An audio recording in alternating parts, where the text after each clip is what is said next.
pull off a very, very good piece of strategy to beat the Los Angeles Galaxy by 3-0. What a stunning result. Can they repeat that here? Colorado Rapids had choice of colours, and they stick to their famous burgundy here. A change outfit today. Blue and white hoops for FC Dallas, and a header straight away. Just going wide of the post from Ativo Harris. Well, it's a great run by Ativo Harris. He pings this ball, and he gets on the end of it in terms of the box. Great early ball, and that's the difference from FC Dallas. They've been really lightning in terms of getting forward, quick decisions. You see the release right there. It's a brilliant ball played in by Benitez.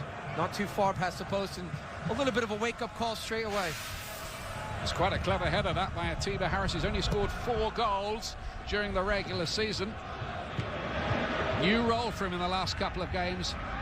Is the man preferred to Jeff Cunningham at the top of the formation.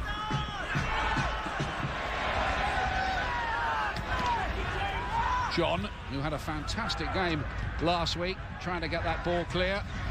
Very experienced in that central midfield. Colorado Rapids with Laurentowicz in there alongside Mastroeni. Let's take a look at who's primed to perform, fueled by Gatorade. Well, David Ferreira has to be the player, because I'll tell you, everything clicks through him. And in terms of the attack, but also defending too, David Ferreira gets back and he works very hard for his teammates. A great leader, and he's provided so many creative assists, great vision going forward. First involvement for Omar Cummings. Both of these sides looking to win the MLS Cup for the very first time in their history. The Rapids did appear in the 1997 final, losing 2-1 to DC United. I think you were involved in that one, weren't you, Hartsey? I was, actually. It was a very good side for DC United. That was our second title to win against Colorado Rapids, who really came from nowhere and did very well to get to the final. Good battle. I remember that game well. Sold out crowd in RFK Stadium. It was 57,000 plus. Great atmosphere. There is Laurentowicz. He's a key figure and scored twice against Dallas in a recent 2-2 draw between the sides. In fact, half of the goals he's got this season. Tutu Hamalu playing against his old club here, as is Drew Moore and Anthony Wallace on the opposition tonight.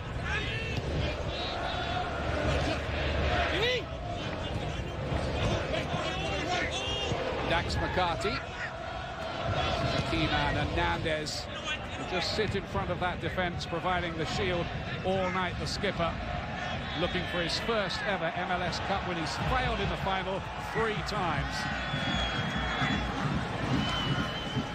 Waiting in the minute is Connor Casey. Is Cummings, key player, the Jamaican tonight, but quickly crowded out there. McCarty feeds it, looking to find space all the time, and can Ferreira really pull the strings as he did against Galaxy last week? Here he is on the ball, voted the MVP on Friday of MLS this year, and well deserved too. Muller. Back to Kibura, and then here's Jeff Laurentowicz again, another player looking for his first when he fouled twice in finals with New England. Mastroeni. They're nice and composed in that midfield, aren't they? Colorado. Yeah, they do a very good job, and they complement each other so well. And if it's ever going to be a game where you want to win the battles, well, Pablo Mastroeni and Jeff Laurentowicz will be on song tonight with each other. So I spoke to Shellis Heineman early in, and he said, I said, what's the big matchups for you? And he said, I have to have George John stay with Connor Casey as much as possible. He's going to be kind of like a man-to-man marker because he's so dangerous in the box. You've got to be physical, and you have that edge. And for Omar Cummings, well, Ihemalu. He says he has to stay with him, very dynamic off the ball. So those two up top will be marked very tightly.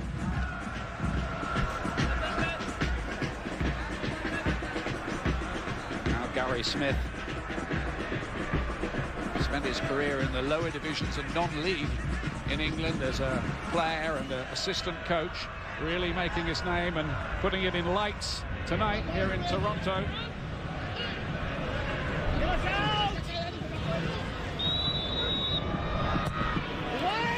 Smith's long ball in, went a long way. Drew Moore was looking to score against his old club in there.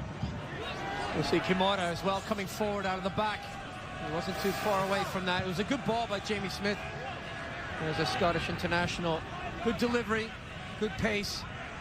It was a bit too hard over the top for the players on the back post for the Rapids to get on the end of.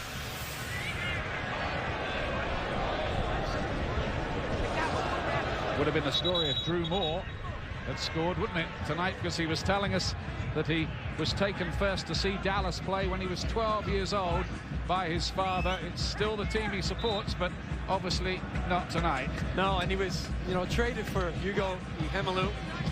And so these players both on opposite sides of their clubs now, looking on the outside in. But interesting enough, Drew Moore has played so well this season, really solidified that back line as a center back. That is Moore playing it to Wallace.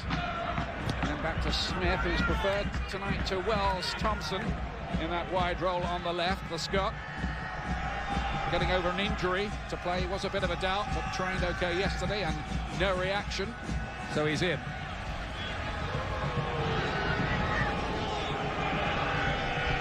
Really is a freezing night up here. It's a tundra and reindeer country, it feels like almost. It is, Ian, and when you talk about the build-ups to games and who has the edge, it's all about the night. It's carpe diem, seize the day, seize the moment. Whoever is up for this game tonight, that's who's going to take it. Wallace comes out to Smith, who's been involved quite a bit on that left-hand side early on. Mastroeni with a clever little ball to Mullen, who made a good angled run there. And that was nicely worked by the Rapids. You see Brian Mullen, how versatile he is. It's a huge pickup. And he came from Houston. Gary Smith says, well, that was the key component for us. He was just the final piece of the puzzle through the midfield. With great leadership, all the experience of being in cup finals, Ian, and hopefully they said he uses it tonight. Well, I think he's been a key signing. I think he was a bit surprised when he made the move, but he settled in very, very quickly and just gives them something extra, doesn't he, there? Well, he does. You see here, just looking at that last play, Atiba Harris just hitting the studs up a little bit on Drew Moore. Got to the ball first. I think Drew Moore might have kicked the bottom of his boot. And getting back to Brian Mullen, I talked to Dominic Kinnear, and he said, look, I love him, excellent player, solid, every week he's there, responsible, and that's what a pro is. But he knew, too, he might not be able to hold on to him going into next season, so he had to make a move. A lot of these players playing the biggest games of their club career.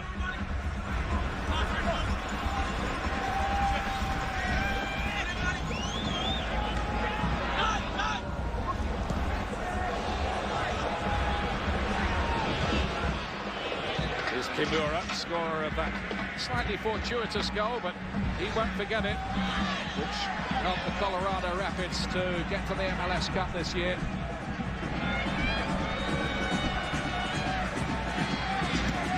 First Japanese player ever to play MLS. He's a real live wag to off the pitch as well. He does very well. He uses his speed well to read plays, get into position, but also recovering.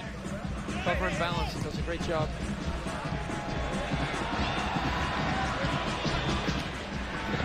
Hacked away pretty unceremoniously. Now, can FC Dallas get Ferreira on the ball to really orchestrate things? Here's Connor Casey. Worked very well there to link up with Omar Cummings, those two with 27 goals between them this season, which makes them the most lethal strike partnership in the history of MLS.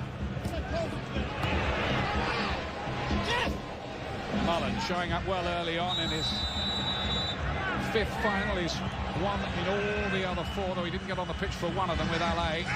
Mastroeni looking for the free kick, not given. See how quickly, watch Dax McCarty as he gets forward from that midfield position, and Daniel Hernandez allows him to get forward.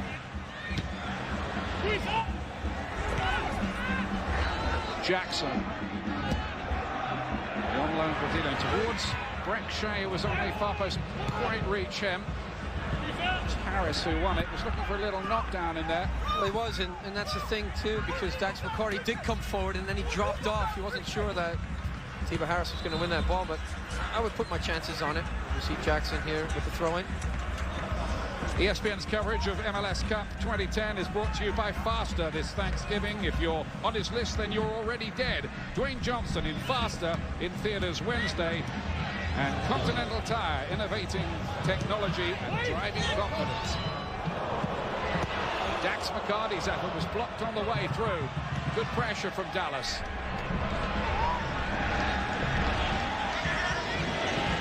Something to do here, and it's been done well as two. See Benitez come all the way from the left back position just to make sure that got into Kevin Hartman's hands. Kevin Hartman, 4 MLS Cups, won 2 out of the 4. He said he was very excited to be back here and to get another piece, another bite of the apple, as he said. Jackson with a little chip forward. Wallace getting that one away. Maybe 1 or 2 signs of nerves early on, with both sides just finding it hard to keep the ball. Well, that's the thing. Cooler heads will prevail, Ian. And it's up to some of the players that have been in big games before to set the example and get the first touch on the ball. But Dallas do such a good job of that possession game, setting things up. The patience has to be there. Same towards Shea. He's got the wrong side of Kimura for a moment. Very pacey out there, the 20-year-old Breck Shea. Set up the second goal last week. Play's going to have to be pulled back here for a free kick to Dallas. Daniel Hernandez picking up a bit of an injury there. Played in 3 of MLS Cup finals himself. New England Revolution. So he has not won one yet, as of yet. He said he was hoping to change that tonight. Here's Ferreira. They'll have worked long and hard in trying to nullify him, and he knew that would be the way of it after his performance last week. Everybody talking about him all week long. Well, it's all season long too, Ian. I mean, he's just done such a great job of finding space. He's intelligent. He's always a step ahead of players, and his first touch creates everything.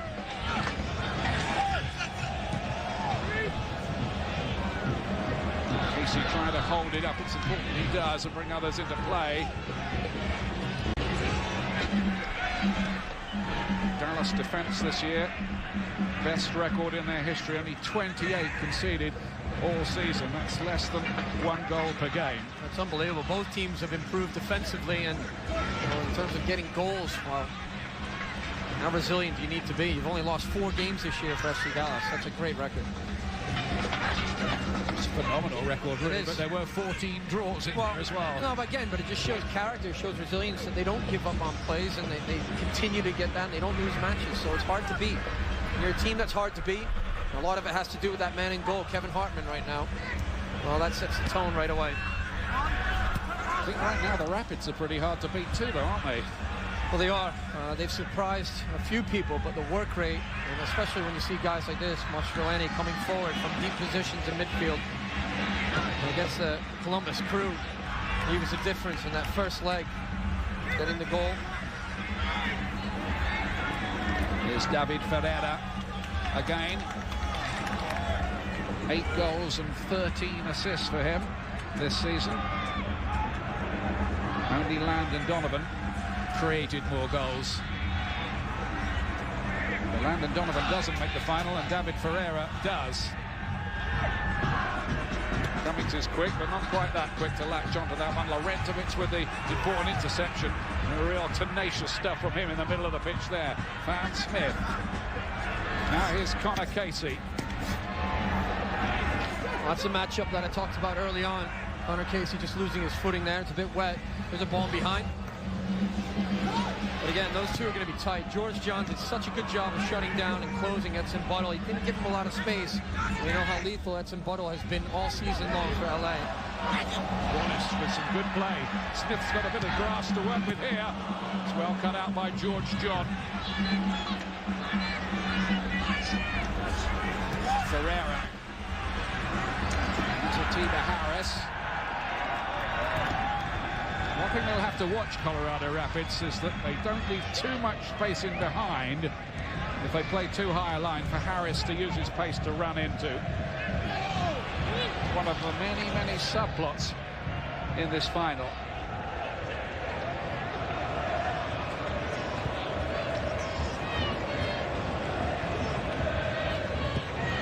Knocked long by Jackson into a decent area as well. Flag was up.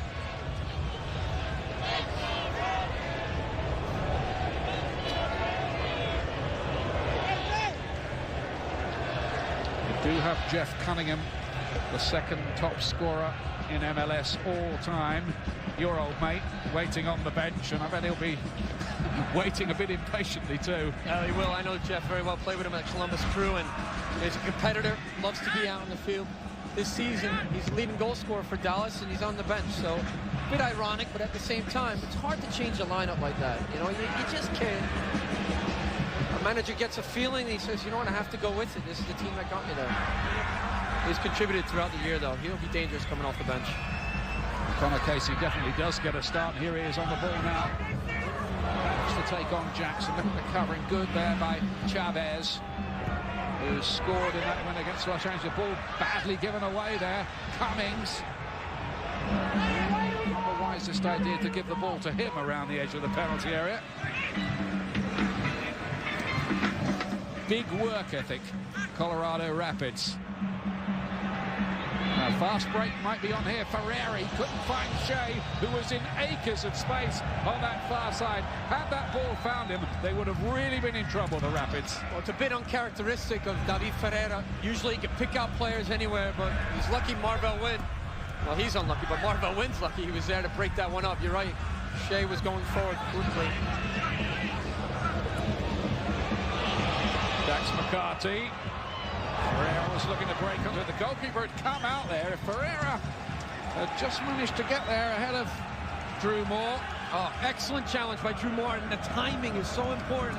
When you learn how to tackle a ball, well, the first thing is your instinct, but your balance. As soon as you see a player getting close to that, look at the timing on that. He's committed to it. He comes right through the ball. Very good job defensively. He makes the mind up for the keeper. He doesn't have to come out picking. The defender's already there. Jackson with the cross in an early ball. Brett Shea couldn't quite get his volley away. He goes down in the penalty area. And for a moment, it was almost like rollerball in there, that old movie. Well, Kamara just puts the ball out of touch so that the referee can see if Brett Shea is okay.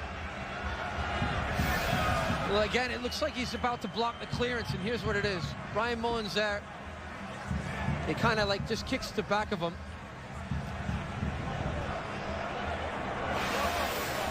He's reaching for the ball from behind. You see Brian Mullen come through.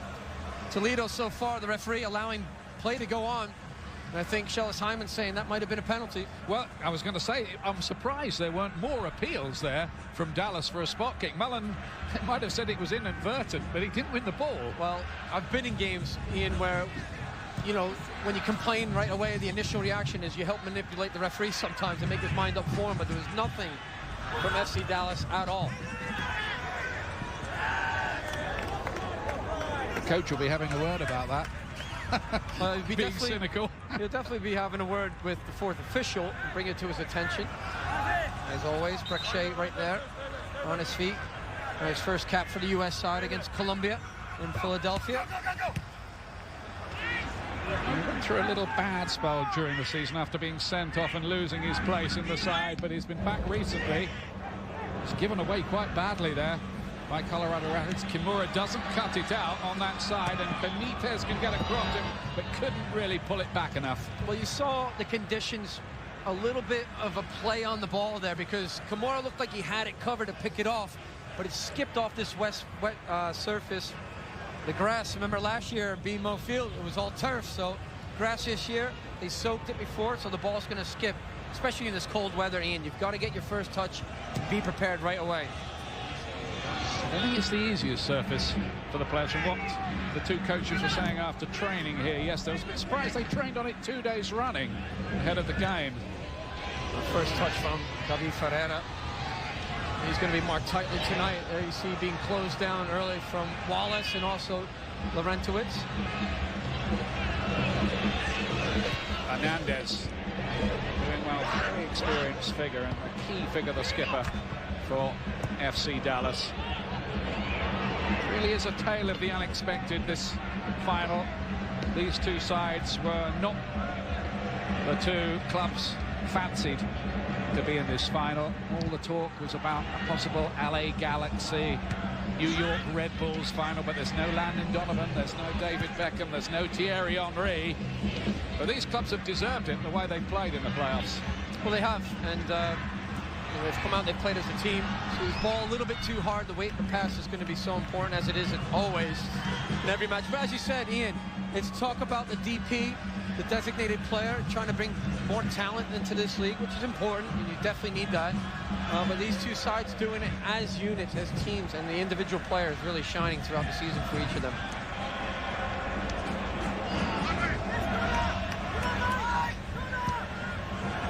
Hernandez going very long indeed, looking for Harris, who can of course switch wide to the right later on in the game if they want to bring on Cunningham. Corner's been given. Not happy about that. Drew Moore is complaining about the award of the corner, and there'll be a real row if something should develop from this.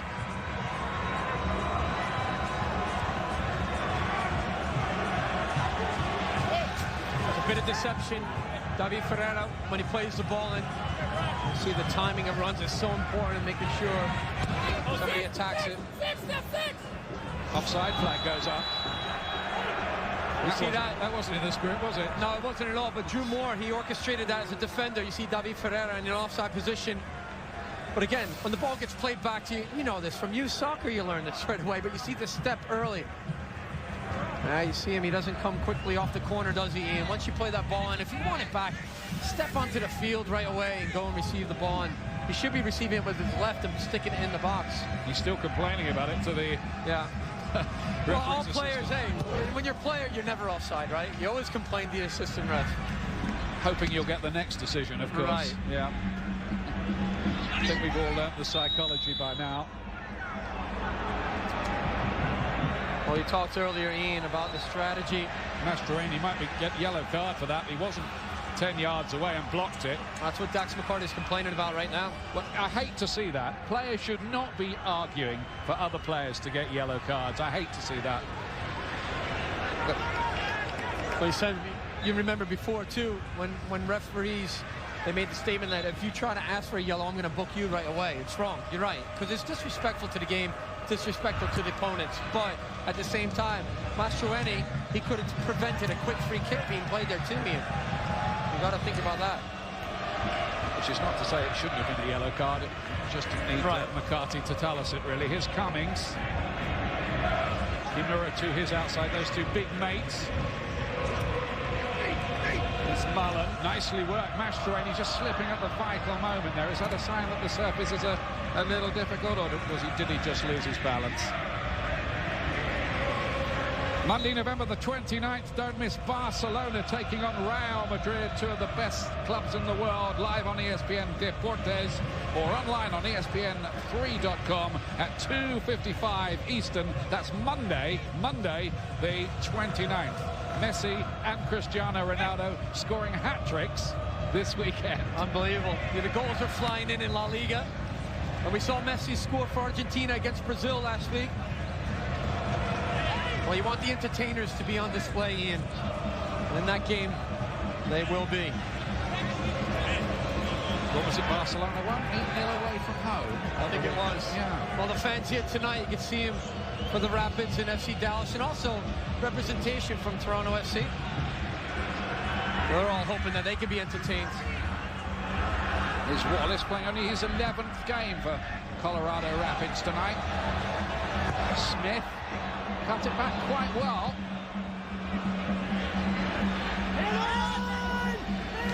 Hernandez and McCarty. Jackson, the on-loan Brazilian. It's a good move. It's a terrific move, in fact, so far. Chavez just losing the momentum of it with his first touch. But they really did put the passes together terrifically, Dallas, for a moment there. Well, it was great understanding the touches and movement off the ball. It all starts in their own 18 defensively. Chavez, unfortunately, takes that as a negative touch back towards himself. Should have opened up and went down the wing. Well, that's what Dallas do, though. They try to play the right way. Shellis Hyman continuously saying, I'm proud of the boys because we stick to it. We want to keep the ball moving, free-flowing. But a lot of pace about the side, Dallas. Somebody never really done too much or made too many headlines in MLS, but all these things change, of course. Colorado Rapids likewise. Both of these sides, or certainly the winners, will attain a little extra luster, won't they, for next season? Absolutely, and you know, it goes down to it too, Ian. Whenever you're managing or coaching a team, you say play as a team, because then as individuals we'll shine anyway. Jackson's down injured, referee's not interested. Play goes on. Casey working with Laurentowicz. Two redheads in the opposition midfields, Laurentowicz and McCarty tonight, playing similar roles for their sides. Drew Moore finding Laurentowicz. Kimura.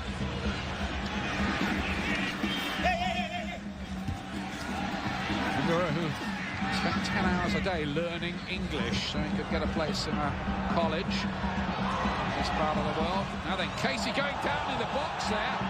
Wants the penalty. There's a big call, and the referee had a good view and says no. Well, he had a better view than us, Ian, from up here in the booth. We saw the tussling and the fighting, the pushing and shoving. The Hemalu, the battle is on. That's the two matchups right there. The push and shoving there. First there goes with one foul. Did he clip him there? Well, he was asking for it. Oh, that looked like a penalty. Looked like Connor Casey had the edge on him, and he was going to put the ball across the box. Now we see Jackson down again. He got injured early on. He sprung up from the ball. Didn't get played to. Here's another look. This is a great angle right here. We'll be able to see it. There's the first one as they're shifting for the ball. Does he catch him there? With both his legs, and you see right there, he's putting his hand up like I didn't touch him. And Connor Casey has other opinions in the game. Benitez was saying I did not touch him and I didn't make contact. His legs were there. Well, that's a massive call by Baldonero Toledo, the referee who had a reputation for handing out penalties and red cards. And on the far side, the referee's assistant there, talking to two of the Rapids players. They're absolutely determined and convinced that should have been a spot kick. Well, from where we are in that replay, I thought it was close to being a penalty. And the assistant referee doesn't raise his flag, and that's why I'm kind of curious. There's the challenge. They're both fighting for each other. He gives him a kick there. But that could have been a red card as well. And, well.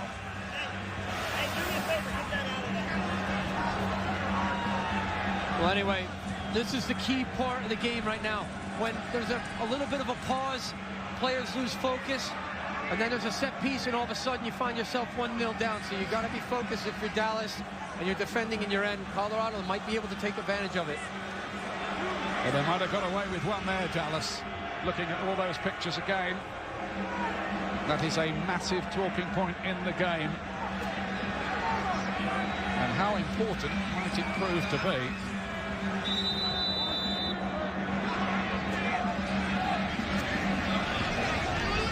This is Brian Mullen. Cummings with the header. Wasn't a bad idea. He didn't quite get enough on it. No, and that's exactly what I was just saying. You can't fall asleep when there's a pause in the game like that. There's distractions. It's a great ball in, and this is what you see. Omar Cummings and Connor Casey, they offer so much. The run towards the near post over the Hemalu. He gets the flick-on header. Nobody on the back post there, but he's trying to direct it towards goal. You see Kevin Hartman, the keeper there, saying, leave it, I've got it. And he still can't take goal kicks from his knee injury from Thierry Henry throughout the season.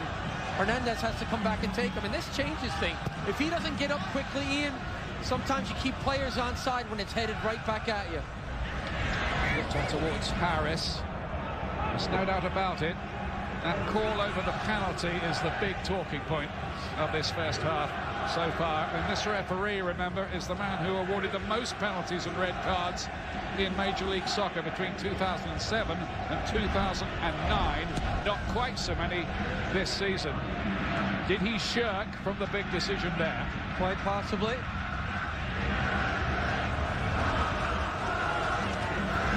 Well, there's always a million debating points in this game. That's what makes the game so beautiful, all the opinions. Good versatility there. Pickens with a header away. Chavez. Around the corner was a good ball by McCarthy. Chavez again, looking to get the early cross in. I tell you that out of picture, Jackson's really struggling for Dallas with an injury at the moment. But here's Harris. That'll be a corner. I think they're just going to see whether Jackson can soldier on. He's holding his hip. Not quite sure what the exact problem is. We won't want to make a change, certainly not this early. Ferreira, who handles all the set pieces for Dallas. Goes a long way, and Hilamalu looking for a goal against his old club there, the defender. Well, it's a good ball in from Ferreira, and he just peeled off from Brian Mullen. You see it right there. And there's the header. He doesn't keep it on the frame, but again, it's just dangerous. And got to be tight, marking up. But he is very strong in the air. Hilamalu has good timing. Talked about him becoming partly maybe a Canadian international. Said he'd like to be a U.S. international, but that's still up for discussion, I guess. He's in the right part of the world for that. Yeah. First time the final's ever been held in Canada. This, the 15th version of MLS Cup this year. Your old club, DC United, still with the most wins, 4. There will be a new name on the trophy by the end of the night, though. Well, it's a common theme this season, right? We saw it in 2010 World Cup between Spain and Holland. One of them was going to lift the trophy for the first time, and now we're seeing it here in MLS Cup. Shea's ball was too near the goalkeeper. Let's go down to Rob Stone.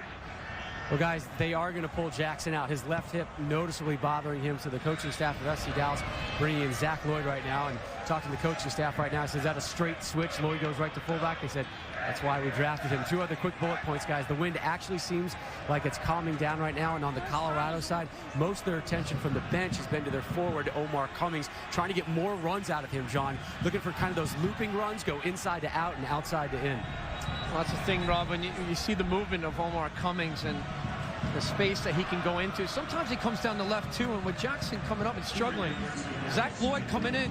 One discussion he had to talk about was Heath Pierce not involved in the 18. This is a U.S. international who's been injured for a bit, and then he tweeted... He's telling everybody on Twitter that he's not in the 18. Right. Jackson's upset, a lot of emotions. Obviously, you want to play in a cup final. We saw that from Javier Morales of Real Salt Lake, had to come out against the LA Galaxy last year in Seattle. He was very emotional. And of course, Jackson early on. Zach Lloyd coming on, good player from UNC in college, did very well. But normally you see a Heath Pierce come on with the experience coming from his injuries, but not involved in the 18 tonight. He trained yesterday, Heath Pierce, as well. And you were asking the coach, and he said, well, he might be involved, but he isn't. He obviously regarded as too soon after the injury. I think his Twitter account's been closed by the club, hasn't it? Yeah, it's been shut down. Presumably with his... I know, because you said you were going to follow him, but you couldn't. I don't know how many he has. Well, the thing not is... now. No, not now, no. But now that this changes things, too, a different dynamic. Zach Lloyd, how quickly can he get in to the speed of play right away when he's coming? He didn't have a lot of a warm-up, so that's important. And if you're Colorado, you say, let's go and attack a new player coming on the pitch. As a player, I always did that. You always try to force the option to get down the wing and go after a player, especially if it's an outside fullback. Great switching the ball here from Benitez. Chavez to play either side. That's a great ball in and a goal as well. He's done it again. David Ferreira It's a brilliant finish from a wonderful cross, and Dallas have the lead.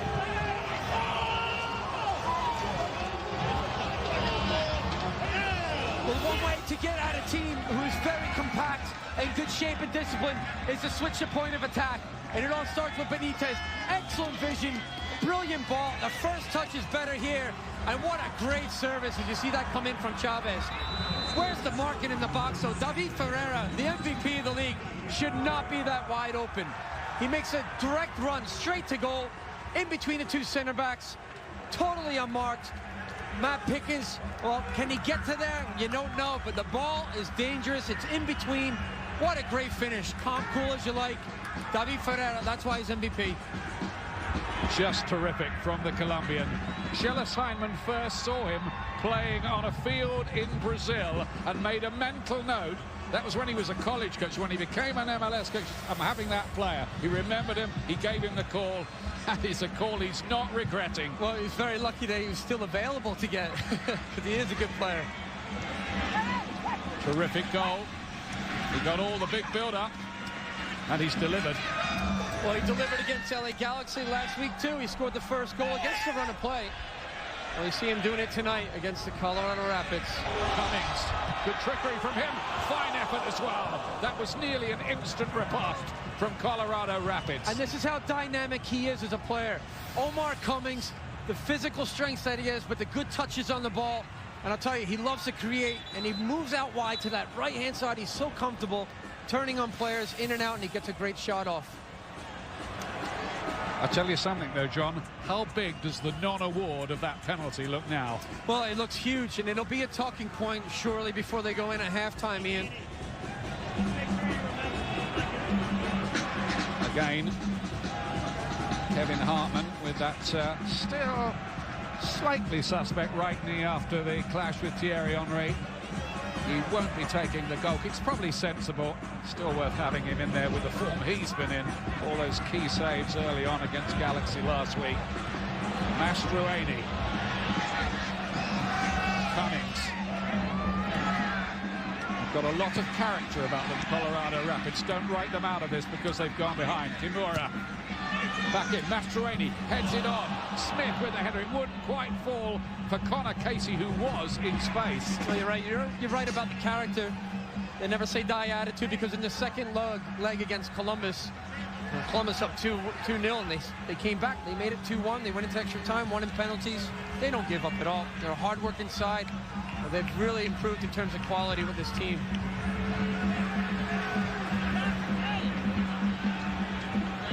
Now Gary Smith won't panic. Used to scout for Arsenal, by the way, as well, in a previous life. Got a bit of thinking to do, though. Drew Moore is the player who's just picked up an injury here.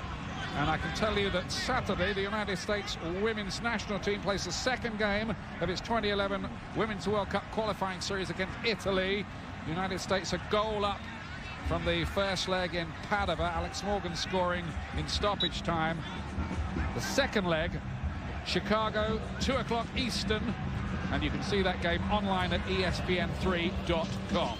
You see Alex Morgan, 21 years old, scored 90 minutes plus, but at the same time, she came in the 86th minute. So coming late to the match and making a difference. The game was yesterday, of course.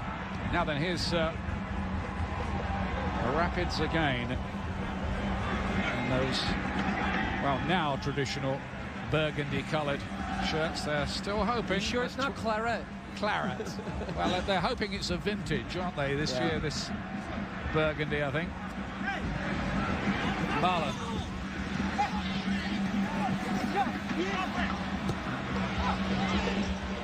His ball is easily cut out by Drew Moore. Well, it's a poor giveaway from Breck Shea, and I haven't seen him do much on the ball at all. 40 minutes gone so far in this match, and he hasn't offered anything down that left side. Young player, I know that, but the nerves are there. But you gotta start connecting passes to get yourself confident, get involved in the game. He needs to start doing that, Breck Shea. Colorado Rapids Can they get a goal back? Well, they're the second top scorers in MLS this season with 44. Only Real Salt Lake scored more. And FC Dallas not too far behind in that as well.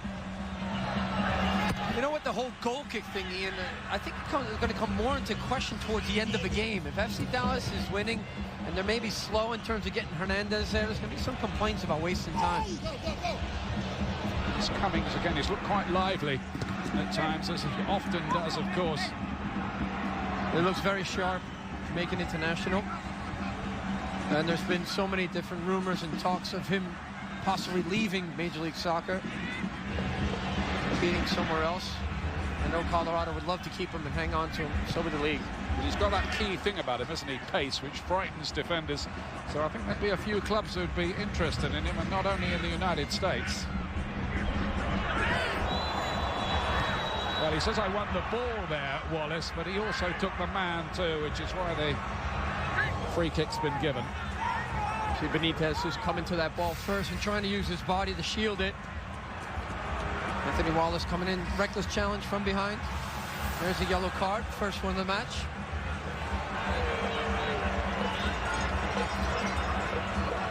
Anthony Wallace picking up the yellow card. There might have been one or two others, to be fair. Well, the thing is, too, Ian, you know as well as I do, especially in a cup final, you never want to, as a referee, see him throwing yellow cards out, because once he opens the door and gives out the first yellow card, now he can't change his mind. He has to stay true to that. One after another starts to change the game quite a bit, so you don't want to see that happening. That's a bit of a miscue there. It's just as well Marvel Wynn was there to get it away, because Jackson made a real mess of the clearance. Smith does well.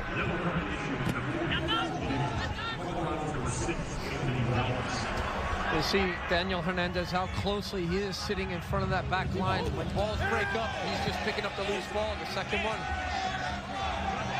You give a corner there, Ian. Tiba Harris working hard into the corners, earning the third corner of the night for FC Dallas. Player who was an international at the age of 15 for the Caribbean island of St. Kitts and Nevis. Tiba Harris, that's going some, isn't it? Yeah, it is. You talk about all the trades throughout the year, and well, I think Chivas USA will now be saying, well, we shouldn't have let go of Tiba Harris. Here he is starting in the cup final and doing well for FC Dallas. Colorado can't afford to concede again before half-time. That's a poor one by Pereira. It's not often we've said anything like that about him. No. These playoffs. They've scored 7 goals in the playoffs. I think he's been involved in 5 of them, either with a score or assist.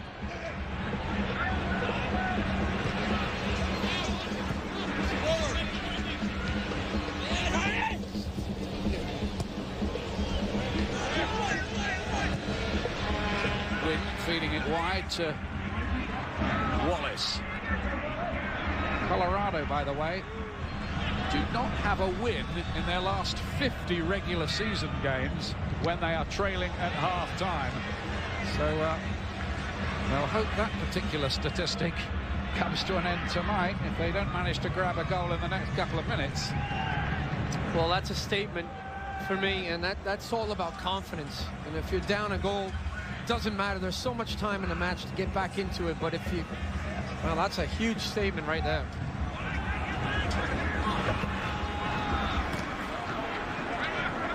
George John getting in the challenge. Dallas crucially with their noses in front, riding their luck. I think John and I both agree with that penalty decision early on. Chavez from a long way out, that bounced very awkwardly. Pickens, good save.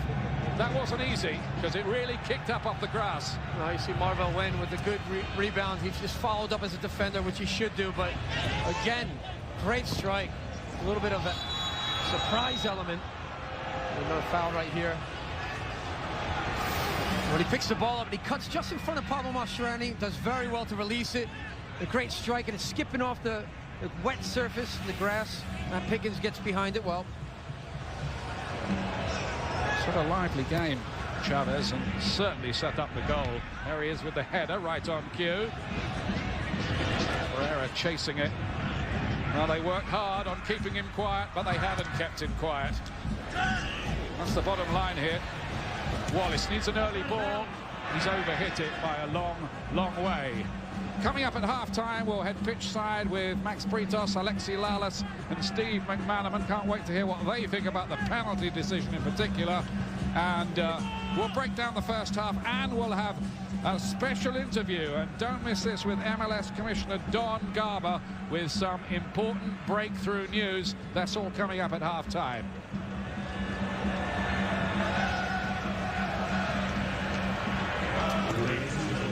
Big showpiece night here, and FC Dallas, are they heading for their first ever MLS Cup win?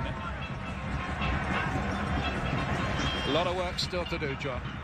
There is, and I think with Colorado, they still have a good shape right now, but they've got to get Connor Casey and Omar Cummings to link up a little bit closer together at times, because when they do, they become very dangerous.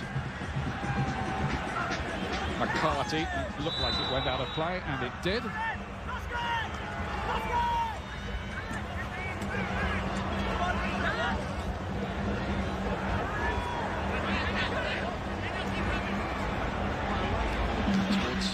Casey won the header very well indeed. Mullen brought it down. Laurentowicz crucially to Kimura. Now, can he get a decent cross in here?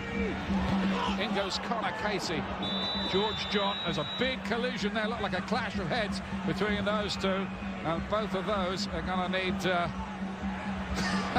some kind of headache tablet in the morning, I think, when they wake up after that. Well, this goes back to the earlier statement I said about the physical edge that you have. These two players right here. There's a collision. The heads. Connor Casey just keeping his eye on the ball. George John is a straight-up. It's just a straight-up challenge, but Connor Casey comes across. He's trying to get that ball directed towards goal. Huge collision there. I hope both players are okay. Important they check for concussion. That's the first thing that the physiotherapist will have done. Well, the thing about George John, he was kind of standing there as he went straight up, Ian, and you know as well, when there's a force coming at you, catches you in the side of the head. He's got to keep an eye on that. They've already lost one defender tonight, Dallas. And he's a few things to say there, Connor Casey. Don't think they're on each other's Christmas card list, those two. I don't think so. He's still moaning, I think, about he's still moaning about the penalty. Yeah, he's like, which happened earlier. Guess what? He's got a point. He does.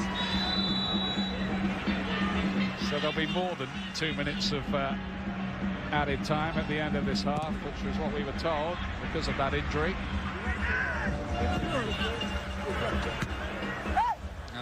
I think the whistle had gone quite a long time before. I think Harris just kicked the ball away into the crowd.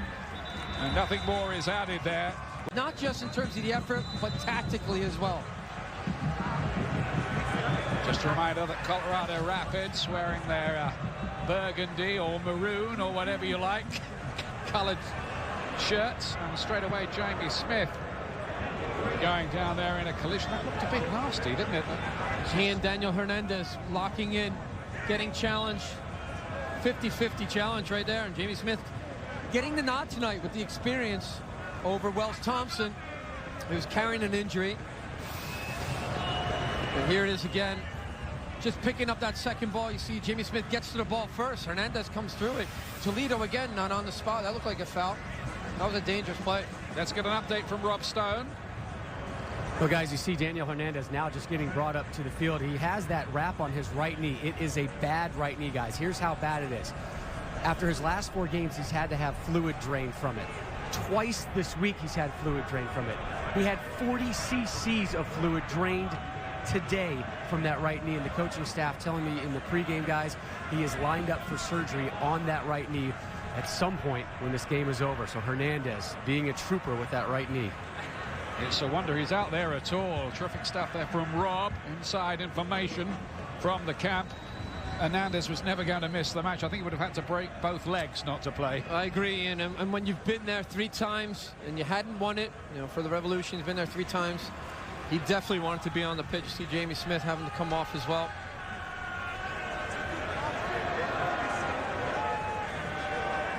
Have to wait for the referee to bring him back on. This is the ritual that we have to go through, with players having to come off once they've got treatment before they can come back on again. Now Smith is back on. Sometimes it does seem a bit of a nonsense. Kosuke Kimura back to Win, who was nearly caught in possession. Kimura doing the covering for him. Now Drew Moore. Casey bringing it down. They'll believe they can get back into this game, Colorado Rapids. Remember, they were 7 minutes away from elimination against Columbus Crew, and Connor Casey came up with a goal then to take it to penalties, which they won.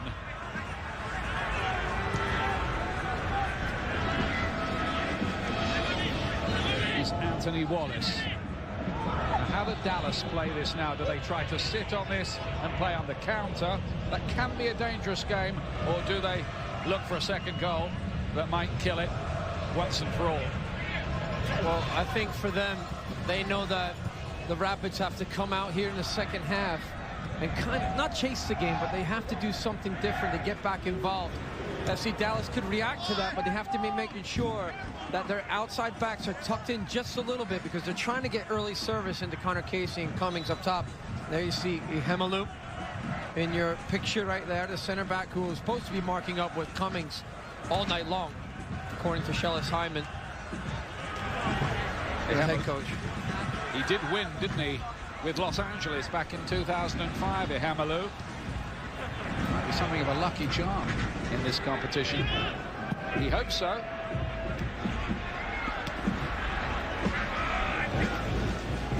Here's Drew Moore, like Wynn alongside him. Can play full-back as well. Now I think maybe the battle lines, we're getting one or two signs are drawn here that Dallas, and they can afford to do this, can play a kind of contain and counter game. They can, but they need to really rely a lot on Atiba Harris being the lone striker up front, because if he doesn't press the ball and try to make it predictable, it can be difficult when you sit back and just let teams come at you, because over time they may break you down. Laurentowicz does well, make sure that Ferreira can't latch onto the ball. He does find little pockets of space. Ferreira is clever and intelligent enough to know exactly where that space might be and when to make the runs, as you saw with the goal.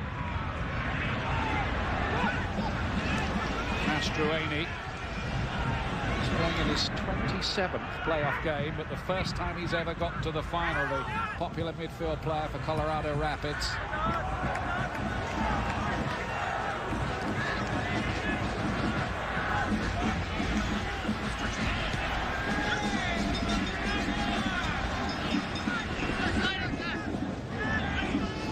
Wallace with a long ball forward to Omar Cummings. Good run from him. Connor Casey waiting in the middle. Cummings just elaborating, goes to ground. There's nobody calling for a penalty this time. Well, it's just enough from Zach Lloyd to slow play down. George John getting the challenge in from behind, and then you see this late challenge right here. The yellow card going out to Jamie Smith, the Scottish international. Got 2 caps for Scotland, played for Aberdeen before he came here to Colorado Rapids. He's gone into the book. This is Omar Cummings just being cut back and forth. Lloyd doing enough here to slow things down. You'll see George John just come in on the opposite side, getting that toe poke in. Good work ethic. And on the other end, Dax McCarty trying to run the ball out of pressure. And the late challenge coming in from Jamie Smith. He couldn't complain about that one, could he? No, definitely not. He's looked a yellow card as it happened, and that's certainly what happened. And Dax McCarty really slow to get moving. He is still sore. You see it right there. He's a tough player. He's done so well. He's relished in the sort of background role behind David Ferreira. And they scored goals. A very important one is Real Salt Lake. Yeah, that was a crucial goal, wasn't it? Gave them a bit of breathing space. Dallas have got to this final really the hard way. beating last season's champions and this season's top team in terms of points, the Supporters' Shield winners, LA Galaxy. Starting as narrow favourites tonight and so far ahead, but this is nice. Laurentowicz on to Cummings again. Ehemelu very muscular and physical. Made sure that he didn't go any further. He did such a good job because we saw Jeff Laurentowicz get free. They split the defense there through the midfield, and then a good early ball, but physical challenge. He is really all over Omar Cummings. No heroics needed so far by Kevin Hartman tonight as they were against the Galaxy. That has to change, really, from a Rapids point of view. Breck Shea, there is McCarthy, seems to be all right again after that knock. Benitez playing it forward, may be lucky to still be on the pitch after his challenge on Connor Casey. He could have got a red card, and it could have been a penalty too. Well, I'd said beforehand, I thought San Jose throughout the playoffs did a good job of high pressing. They did it against the New York Red Bulls, and they did well. And they did it against Colorado at times too. And Matt Pickens, sometimes when he's under pressure, and that distribution comes back, and that was a difficult ball to handle, really, from Kamara. But that could be the difference. When you high press, you squeeze teams, you put them in uncomfortable situations, the ball turns over, and you create something out of nothing. It's Ferreira, who did win 3 titles in Colombia with the side called America. Deep beyond the far post. And it's a goal kick this time. Let's take a look at the all-time league leaders in MLS Cup appearances presented by Dick's Sporting Goods. Jeff Agoose out on top with 6, but 2 of the players out there tonight, Brian Mullen and Kevin Hartman, appearing in their 5th MLS Cup, equaling Kobe Jones and Jaime Moreno. Some guys get all the luck. Well, you speak to the player, they don't think about those things. And, you know, it's nice when they get reminded afterward, but the main thing is just to go out and compete, try to win. Wallace looking to play it long. Got to engineer some clear-cut chances, Colorado Rapids, against this miserly, Scrooge-like Dallas defense. Which reminds me, they had the Santa Claus parade in Toronto today, closing half the streets. It was hard for me to get back into the hotel with my daughter. A little shopping. Couldn't get back to the hotel. He wanted to be out there. Here's Hernandez with that bad knee we were hearing about from Rob Stone. It really is bad too. Fluid being drained off it. He really is a soldier for them. Hernandez, beautiful ball. Picked the pass wonderfully for Harris, but that's not so great from him.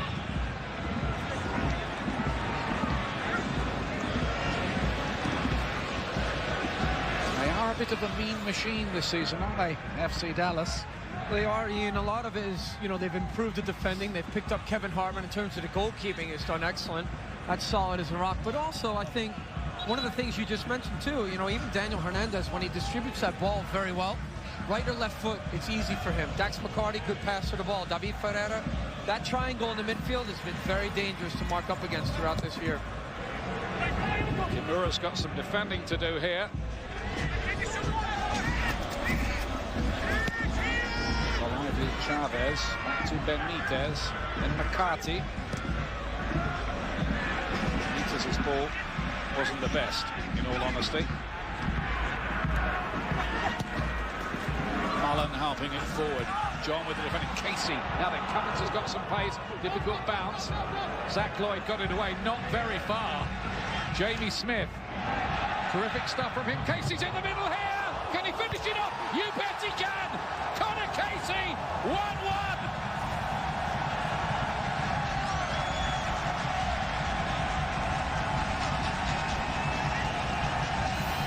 Well, the equalizer comes for Connor Casey, but it's all the work of Jamie Smith.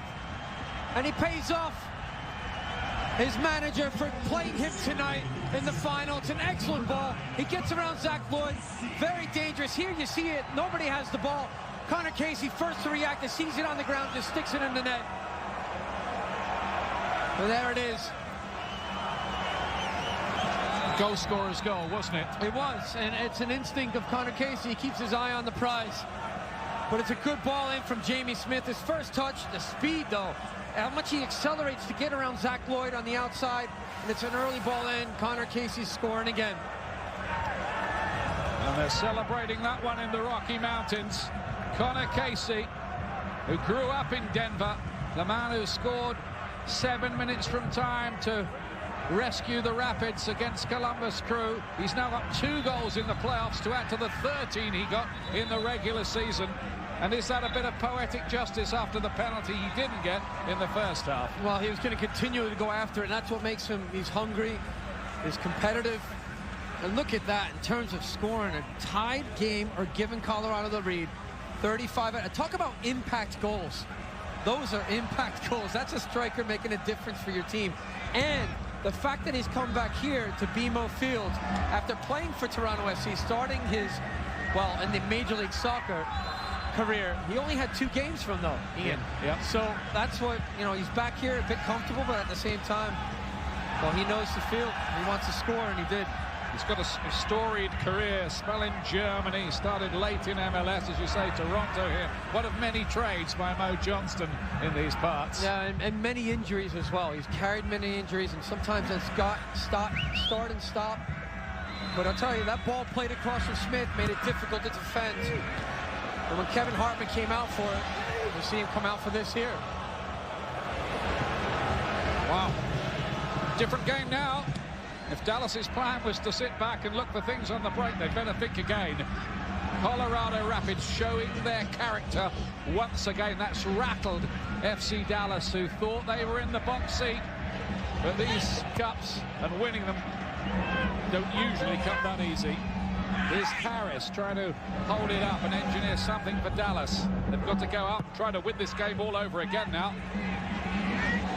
McCarty, terrific hit. Really kept that down well. Great technique. Excellent technique. Dax McCarty has been known to hit strikes from distance. And it's good to test the keeper here, because eventually that forces the back line to step up and put pressure on the ball. It opens up space in behind. He's only 23, but he's the longest serving player for the Rapids. For Dallas, Dax McCarty. Casey, he's been involved in everything tonight, hasn't he? Well, he is, and you see Daniel Hernandez come in here and kind of double up. In terms of pressure through the midfield for a loose ball, Connor Casey catches him first, and then he takes down Dax McCarty just after. You see Hernandez struggling a bit there. He was upset. Ihemalu's trying to hold him up.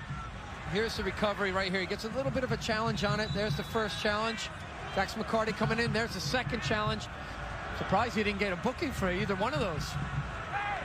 There's like 2 or 3 guys down on the field. It was like a gladiator challenge, and he's just standing there above them. Let's go down to Rob Stone again. Well, first, nice use of gladiator, John Hart. But Thanks, I want to bring up the point here with Shelsh. I just talked to him a few moments ago about Connor Casey, and that was one of the focuses. You know, he's kind of hoping the officials will keep a little closer eye on Connor Casey, particularly off the ball, but it blends into the other point, which was the main point in the locker room to the Dallas guys. Emotional composure. Keep it together, guys. This is a physical game tonight. Thanks, Rob. Free kick coming up here for the Rapids, who are suddenly the side asking all the questions. Well, that's the thing. Yeah, that's the thing too. You said emotionally on Daniel Hernandez trying to get back into the game. He's sore.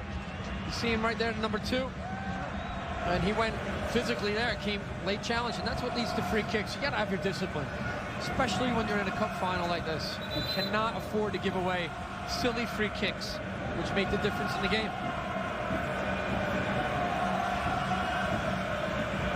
Kevin Hartman may have some work to do here if they can get this right. The Rapids, there are 4 in on the plot. This is going to be one straight from the practice ground. Have they got something elaborate cooked up, or is somebody just going to blast it?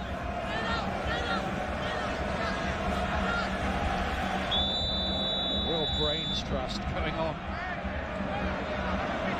Looks like Laurentowicz, and he's scored 10 goals from outside the penalty area this year for Colorado. He can strike it. And he does strike it, and that's a great save by Hartman, who saw that really, really late. Excellent save. Yeah, Jeff Laurentowicz cannot believe Kevin Hartman stretches himself. You saw him do that against the LA Galaxy. What a great save. As it comes through a crowded area, he's screened. Ian, you just mentioned it, he saw it late, and he tips it wide. That is a fantastic save. Smith towards the near post. Well, whatever the manager said at half-time, Gary Smith, it's worked. Well, he's woken up this team a little bit. They knew they had to change things to get back into it. And all it takes is one play and a special moment. Here's that last save. Here's Laurentowicz just waiting for it. He hits the ball so well. Power, keeps it on the frame. See the ball kind of spinning away from Hartman. He does well to get down. That ball just bouncing on the wet surface. Excellent save from Kevin Hartman. Even better when you saw it again, because the way that swerved, the way he hit across it, very well to get. That's a good game, this one now. This final, intriguing. Which way will it turn next? Mullen. There's Laurentowicz again. I don't think New England really wanted him to go, but they couldn't settle the pay differences. Looks like Jeff Cunningham's going to come on soon for Dallas. Meanwhile, Brek Shea. Oh, it nearly found its way through to Harris. McCarty stays on the floor. He's okay, I think. Hernandez. That was a little on the optimistic side. It was, but I've seen Daniel Hernandez strike from distance. He has good power and technique. That one just not catching it well. Well, here comes the sub right now. Brek Shea coming out. I'm not surprised about Brek Shea coming out. It hasn't been a good night for him. He hasn't connected on passes well. So let's look at tonight's substitution, fueled by Gatorade, and on comes Jeff Cunningham, the well-travelled striker, who is the number 2 on the list in MLS history in terms of goal scoring, behind Jaime Marino. Just one behind him. 132 regular season goals for Cunningham, who's 34 now, twice the top scorer in MLS. Well, he finds a way to score, and he's just like that instinct, but he has the speed, he has the one-on-one ability, he likes to create, but he's definitely hungry, has a nose for goal. I wonder if he's going to have a say. Here's his first involvement, Cunningham. Cutting it back, it was really cleared very convincingly by the Rapids, and Mullen fails to clear it as well. Can't afford to surrender possession quite that cheaply. McCarty, fantastic ball. Benitez in. And a really, really good piece of defending by Drew Moore. That was heroic from him. It was excellent, but I'll tell you, Dax McCarty's having some game tonight. Good distribution. Chavez played deep. McCarty again is... You're right, he's on a purple patch at the moment. Well, he is. It's red against red. The smaller redhead against the big Jeff Laurentowicz redhead, but he's doing very well, Dax McCarty. Jeff Cunningham going up high there. I think what you'll see is Atiba Harris kind of shift out to that right-hand side of midfield. Leave Cunningham as the lone striker, Ian. That players buzzing around him up there, though, notably Ferreira, of course. Ferreira, who played all but 1 minute of the regular season. I think he was taken off so he could get applause from the crowd by the coach on that occasion. It wasn't a case of him being hooked, as the pros say.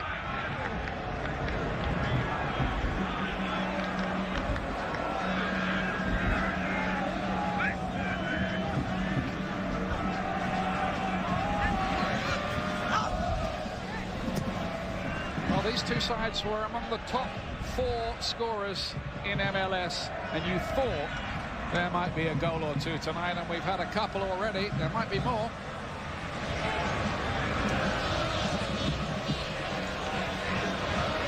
Give me the ball, says Hernandez. George John. Defending, very impressive in that game against Galaxy last week. Now Cunningham. It's McCarty again. Thought about the shot. Feeds Cunningham. Great ball in. Goalkeeper punches out. Pickens, it does the job. Talked about earlier on players being comfortable here at BMO Field. Well, Jeff Cunningham's an ex-Toronto player. We have to see what type of what the fans do for Jeff Cunningham, whether they cheer for him or jeer him.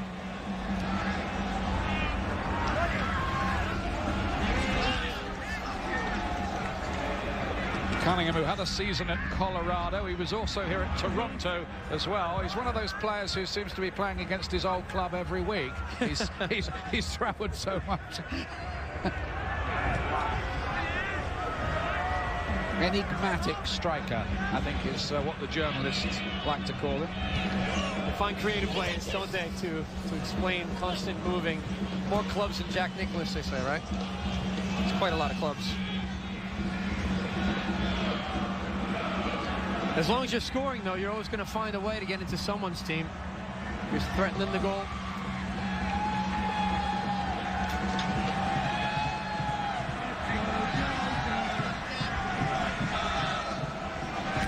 Again, Connor Casey's having a very good game. He's making a nuisance of himself.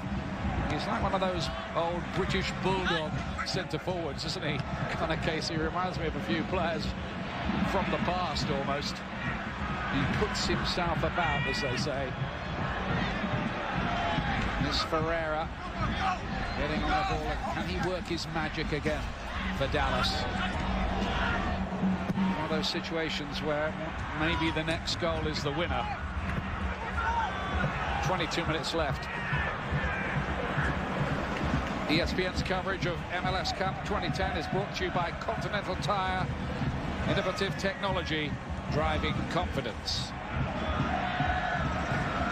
Hernandez getting a terrific ball from him effortlessly, and he's limping after he played it. He really is struggling, playing through the pain. Daniel Hernandez in the cause tonight. Casey will be pulled up for that one. There's no doubt about it, on Chavez. So wonder more people haven't picked up a yellow card. It's unreal. I was just going to say about that with Connor Casey. He's come into some really late challenges lately. Toledo, I'm sure, he's given him some warning verbally, he said to him. Well, I think we could have had a few more yellows, and we could have had a red too for Jair Benitez. Yeah, I think Shellis Hyndman right there is pondering quite a bit about whether or not he has to substitute Hernandez, who seems to be, like you said, Ian, you just pointed out, he's limping. Ferreira is cut up by Laurentowicz. Moore. It's funny this, the plot's just changed again since the rapid equalizer. Dallas now on the front foot. Yeah, and Dallas, they do a very good job of spreading the game out. You know, quick touches on the ball, 1 and 2 touch. They move it around so well, and they're difficult to stay with when they do that. There's Marval Wynn, among the quickest defenders in MLS. Chavez. Been a real live wire tonight, and his pass for the Dallas goal was a thing of beauty, really. It was excellent. And in terms of Chavez, you know, he goes from the right side to the left now, but you saw him come up and score the 3rd goal against LA Galaxy last week. Great finish, but the ball was from David Ferreira that cut them in behind the defense. He's so quick on the ball. Just about everybody's come forward for this. This is a sign of Dallas's thinking here. Hernandez into the melting pot, and it came off a Rapid's head. It'll be a corner.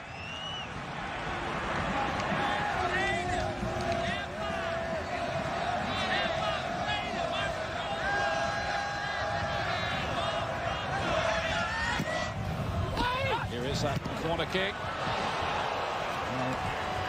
Nearly a second goal. Nobody could get the clean header on it that they were looking for there. We see so many players going for this ball. A lot of congestion in there. And almost 2 players. It deflects off of Colorado Rapids and goes back towards Pickens. He's there to scoop up the easy one. And if their luck was out, that ends up in the corner of the net. Crazy deflection or not. Chavez again. He's got very quick feet. Impressive player, the Honduran. He was in their World Cup squad. Nice spin by Cunningham. Everybody in the crowd whether they support either of the two clubs or not, has got an opinion on Cunningham.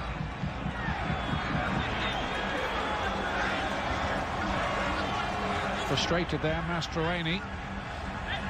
Just throwing the ball away, which is often advisable right in front of the referee, but he's in a lenient mood tonight, I think, Mr. Toledo.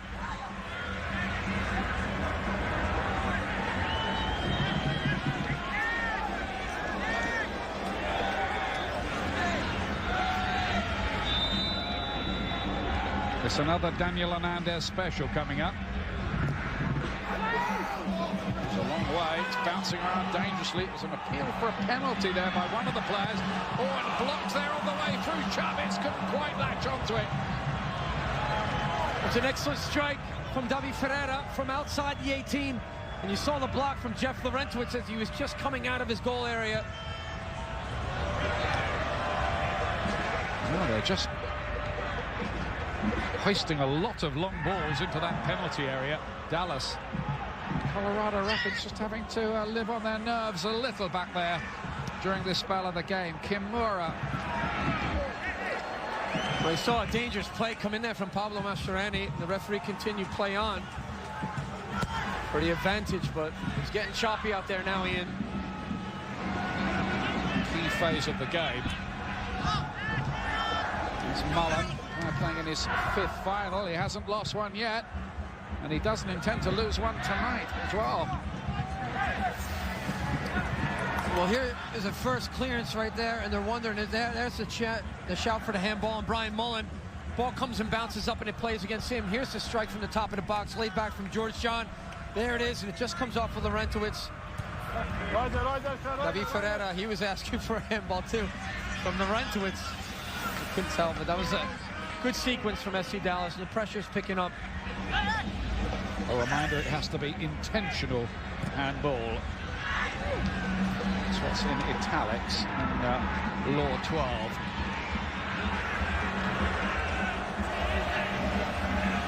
MLS Cup, the showpiece game.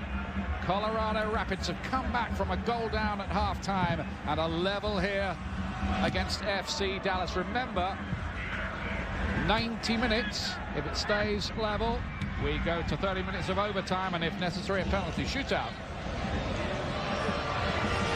McCarty, all energy in that midfield.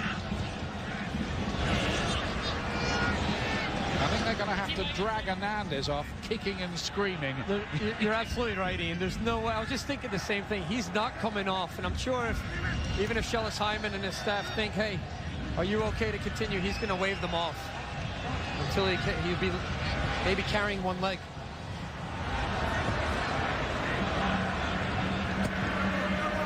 It's cleared by Benitez. They're going long along Dallas now, almost bypassing their midfield at times. Now Ferreira's on the ball. Bad news that Chavez, very, very quick. I think he's been terrific tonight. And you heard him scream there. Wynn complains about the decision, as the referee will want a word with him about that.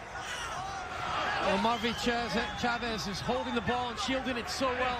He's great on the ball. Brian Mullen's asking for something. How did they score that goal?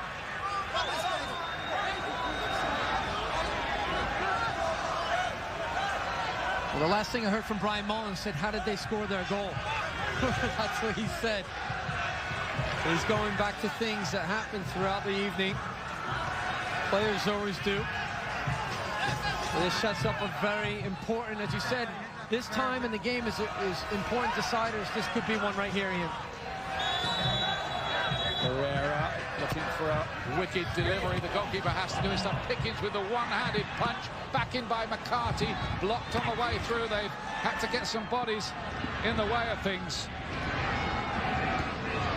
Let's get on to Rob Stone, our medical correspondent for Daniel Hernandez, with an update.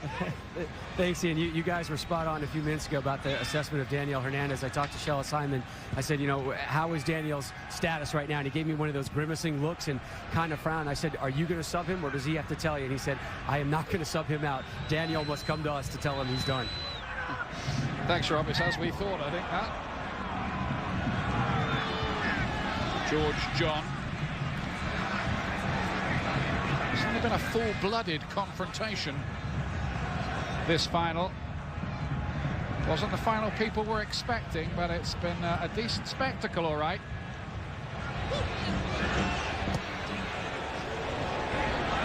Omar Cummings is quick, but he would have needed to be a greyhound to keep that in play. Don't forget, Monday, November the 29th, ESPN Deportes and ESPN3.com deliver one of the great games. Barcelona and Real Madrid, 2:55 Eastern, Monday the 29th, El Gran Clásico. Harris White to Cunningham, a great goal scorer. Drew ball clever there, kept his hands right down by his side, just to make sure there was no doubt.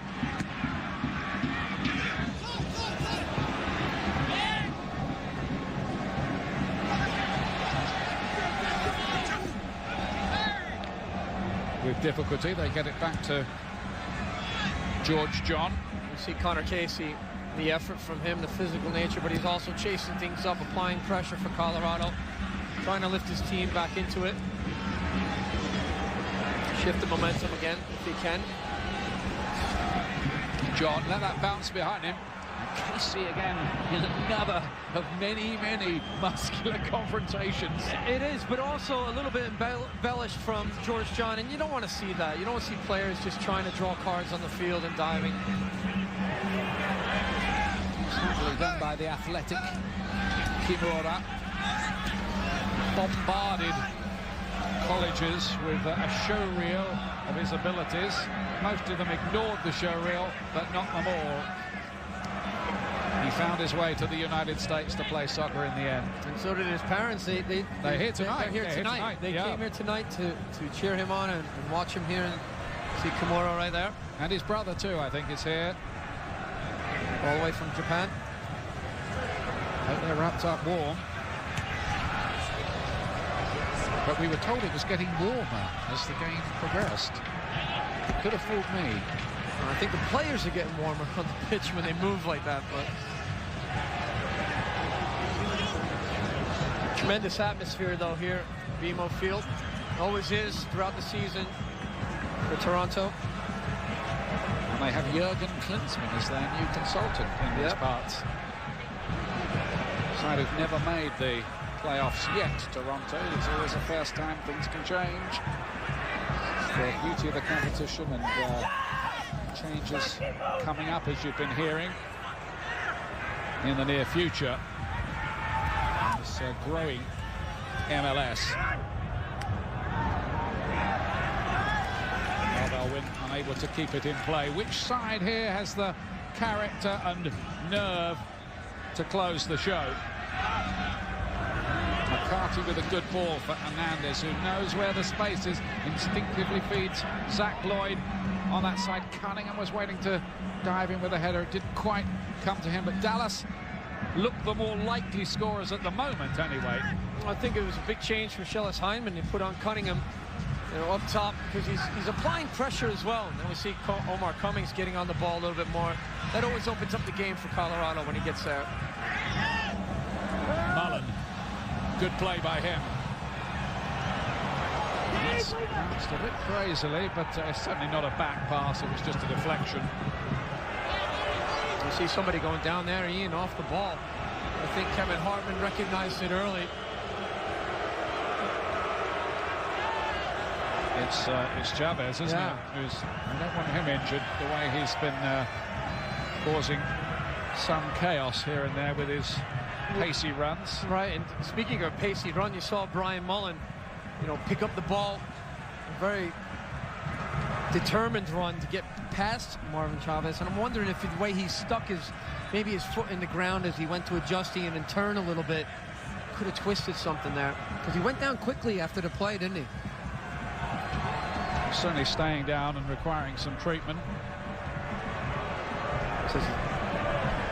There's Jurgen Klinsmann right there. You just mentioned him, Ian. Signed in the offseason by Toronto FC to come in as a consultant. And the only way is up, really, because you've got a team that hasn't made the playoffs since their inception into the league. Well, he took Germany to the World Cup semi-finals, didn't he? when they were the host nation in 2006. One of the great goal scorers of all time, Jurgen Klinsmann.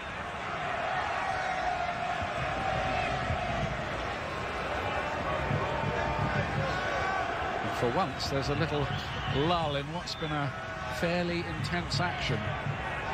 What's interesting here is that Hernandez, who's got this terrible knee, is taking the goal kicks in place of Hartman, who's also got a dodgy knee. He's got a bad knee as well. It's you know, everybody stand in line. Who's next? But if you got Chavez on the sideline, well, he's starting to run right now, Ian, so he may come back in. But at the moment, I think you see David Ferreira, the number 10, shift out wide on the left side. Well, he's back on the pitch now, so he's okay. And moving quite well, too. Chavez looks all right. Here's Mastroeni. Smith, who set up the goal wonderfully down the left-hand side, justifying his selection tonight. Ferreira. Hernandez again. Oh, what a great ball from Hernandez. His passing's been outstanding. Zach Lloyd, who's had 19 starts. Terrific run this from Lloyd. Oh, and there was not a blue and white hoop shirt that he could find, but a terrific run from a young player who's making quite an impression with Dallas. He did such a great job here. We'll see a little physical challenge late. I think Connor Casey embellished that just a bit. Yellow card, Benitez. Yeah, yellow cards to both players. Casey and Benitez. Now that could have happened at some earlier point in the proceedings. The free kick given to FC Dallas right now. It was an excellent run from Zach Lloyd. It was a shame nobody on the end of it, because he did very well at the last minute to draw players and just kind of sneak it across the box. Casey with the layoff to Brian Mullen. 32 now. Mullen, he's been in the playoffs for each of the last 10 seasons. Quite a run. And he's trying to chase Jeff Agus, a teammate of mine in the past from DC United, who's done so well for his career to get in the finals. You see Mullen there, just a little stumble. Wasn't even really, it was just an awkward challenge right there that led to that foul.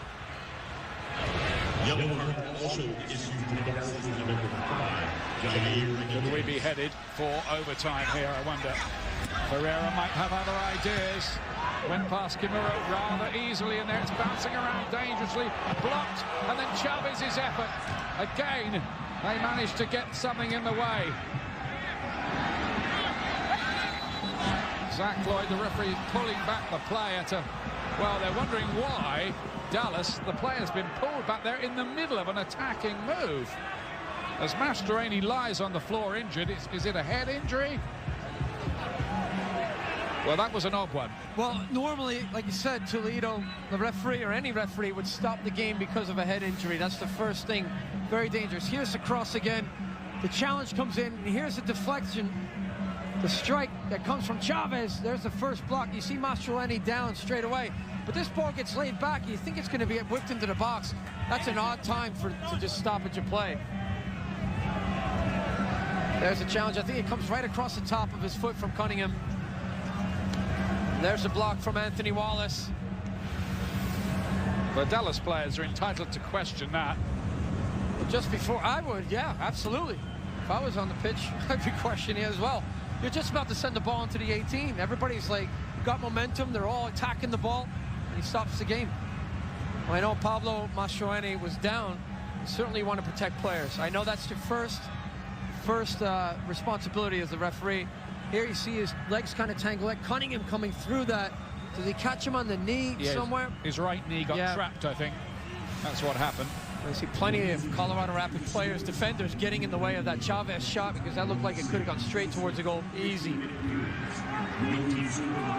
Mastroeni twice in a USA World Cup squads in the past, not in the latest one, but he's been a terrific servant, hasn't he? Oh, absolutely. He's worked so hard. Great leader this year for this club. He's done well throughout his career. There might be a lot more work to do for these players. It could be a late night here in Toronto. 86 minutes plus on the clock, and Just a reminder again, if it stays level after 90 minutes, we go into 30 minutes of overtime. And if it's still level, then the drama of a penalty shootout. Decided on penalties last year in Real Salt Lake's favour over LA Galaxy. McCarty.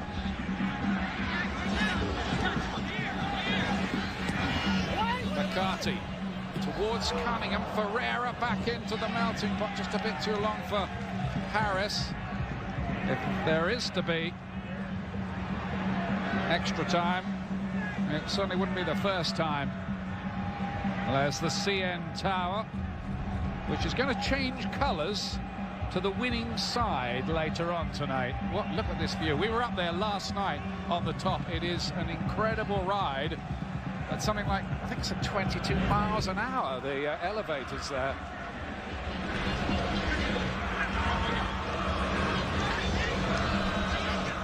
Bit of a party that the MLS put on for the media.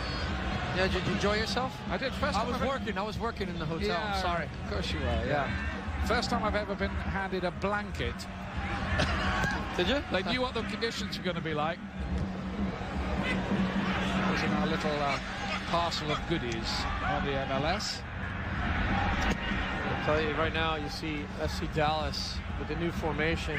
Now Atiba Harris and also David Ferreira pushing a little bit higher up that line to at least get closer to Jeff Cunningham and try to link up.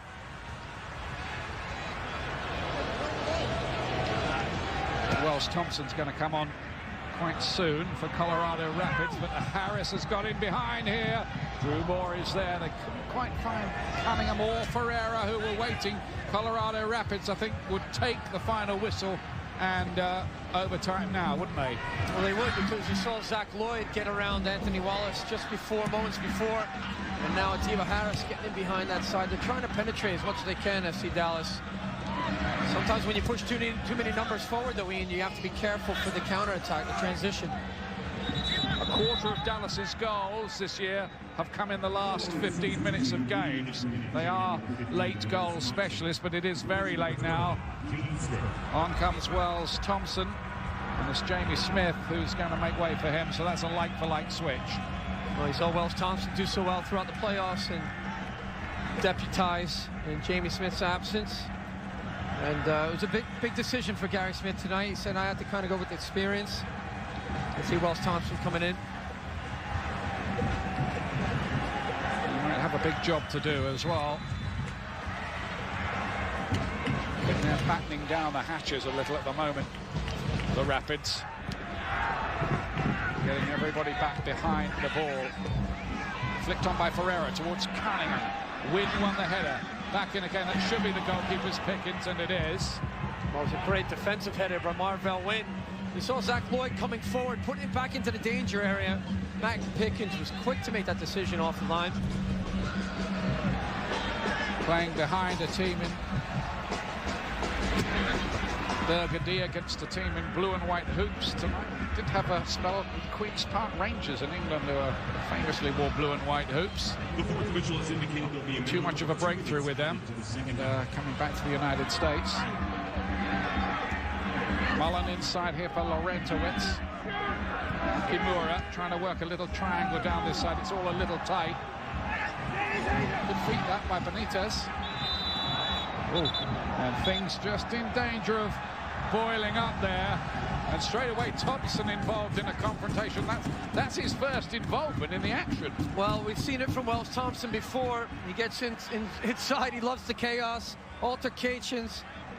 But he's on the ground. Daniel Hernandez standing over him. Thompson's not getting up. It was a foul. He's holding on. There was a pushing and shoving there. We'll see it here just off the ball. He steps on the ball. I don't know what he's trying to do. I don't know what he's doing, to be honest with you. He's just swinging away, like pushing and shoving going on. A lot of pushing and shoving. But, well, it's it was handbags at 5 paces. It is, but it's all on the line tonight. The intensity is there in a cup final. This is what it's all about. The emotions are high. There's going to be a lot of physical play, and the referee has to keep it handled. On comes Julian Bordet, the 31-year-old defender, has been in the starting lineup quite a bit. He's had injury problems recently. Scored an own goal against the Rapids away from home in a 1-1 draw. Now then, Thompson. Mastroeni seems all right again after that injury he received in the penalty area. Wells Thompson is fouled.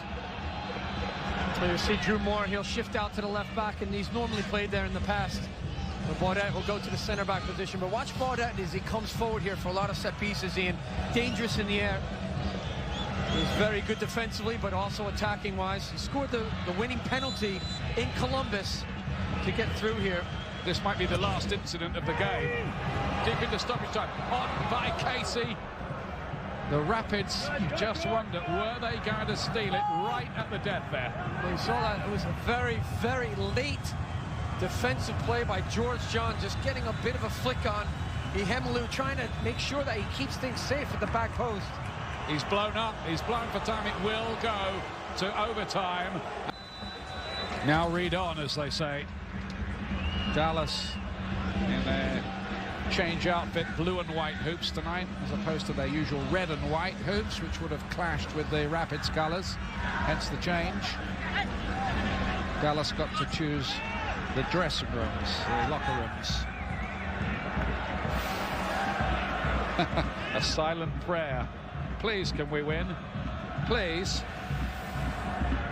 Doesn't work like that, does it, usually? Well, sometimes you need answers from above to help you.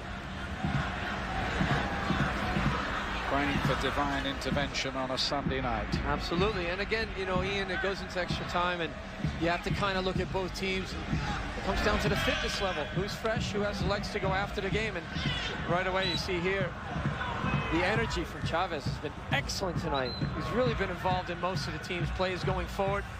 Pablo Mastroeni right there in your frame. You wonder if his injury, he had to come off, is that going to affect him? But Daniel Hernandez he's been hanging in there. You spoke about him, Ian. He doesn't want to come out. He's been in 3 MLS Cup finals, and he hasn't won one yet, so he does not want to come out.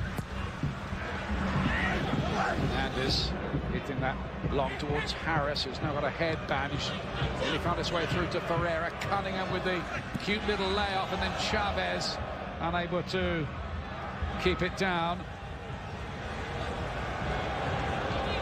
Let's go down to Rob Stone again. Well, guys, one quick point from each side of the bench. Spoke with Gary Smith, and he said it's going to come down to one individual doing something to change this game. I asked him, who's that individual going to be? He stopped, he looked, and said, Connor Casey gets the game-winning goal for us. On the flip side, for Dallas, you guys are talking about Daniel Hernandez. I talked to Coach. I said, hey, do you guys make a sub? Do you make a PK sub if it goes that far down the road? He said, we have to save our sub because of Daniel's situation. Thanks a lot, Rob. That's all the latest intelligence from down in the dugout area. The coaches are planning and waiting and hoping and probably praying too.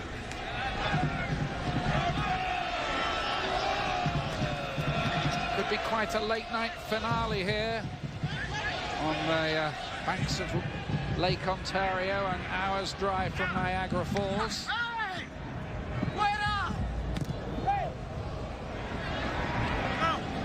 Be smart, boys. Play hard. Play hard. Be smart. Be smart. Skate. I don't think the players had any time for any tourist trips this week. It was all business. It's interesting, you know, you look at the players in terms of, you know, style of play, a little bit different. FC Dallas, normally the possession style, Ian, and building it up and knocking it around. And I heard Gary Smith, when we had a microphone close to him, and he was saying you got to take the sting out of their possession. That means you got to close them down, fight hard, and don't give them space to play as they go into this extra time.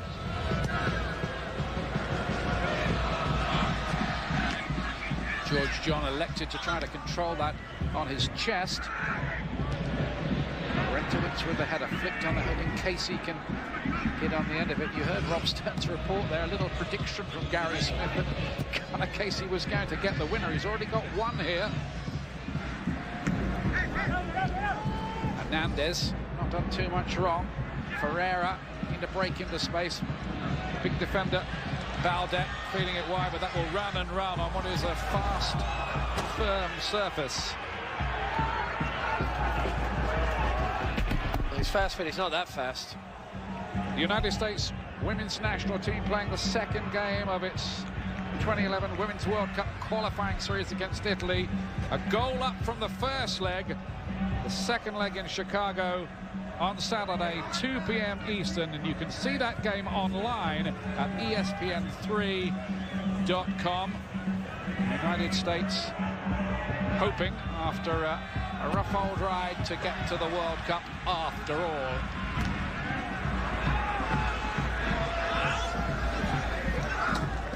Could be tense, that one, couldn't it? Absolutely. It was a bit of an upset when Mexico beat the U.S.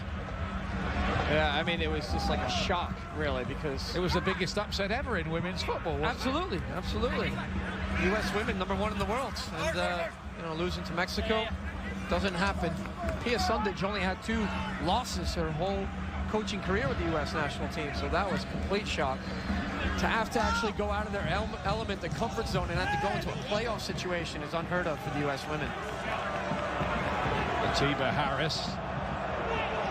Now the referee wants a word because that was a little tantrum, show of dissent there from Harris, but it's only a word. Not sure how he picked up the head injury.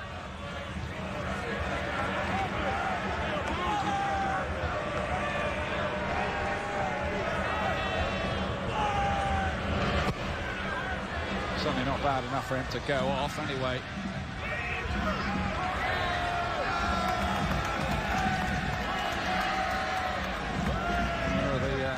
Travelling fans, they've come thousands of miles to support their team, and hats off to that. It would not have been a cheap trip.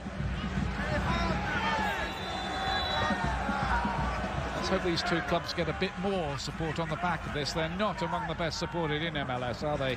No, but I think, like you said, and you focus on the positives, and for both clubs to get to the final this year is great, and that only spills over. The fans they picked up this year have been tremendous. There's a lot of die-hard fans there, Ian. There may not be a lot, but there's still a very good core group for each club. And they're here tonight. A reminder that neither side has won the MLS Cup so far.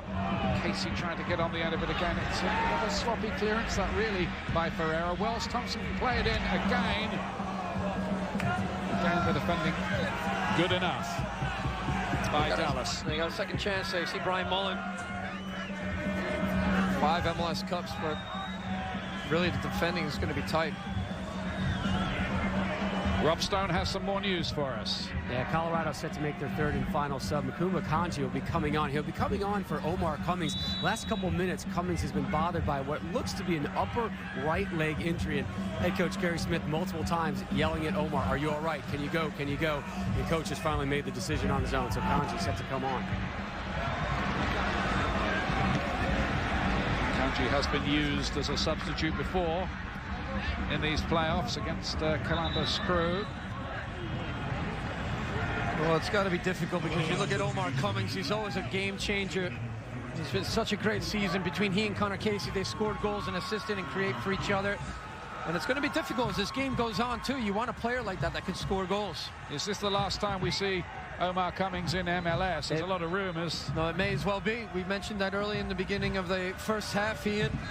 He's been sought after quite a bit.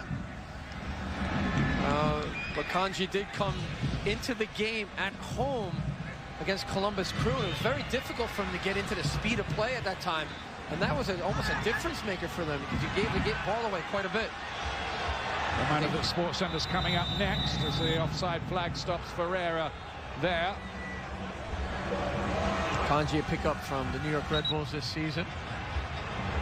Sports Center currently on ESPN News, incidentally. Another little bit of the thinking with Kanji might be that he was one of those who converted a penalty earlier on in the playoffs when they needed a penalty shootout to go through.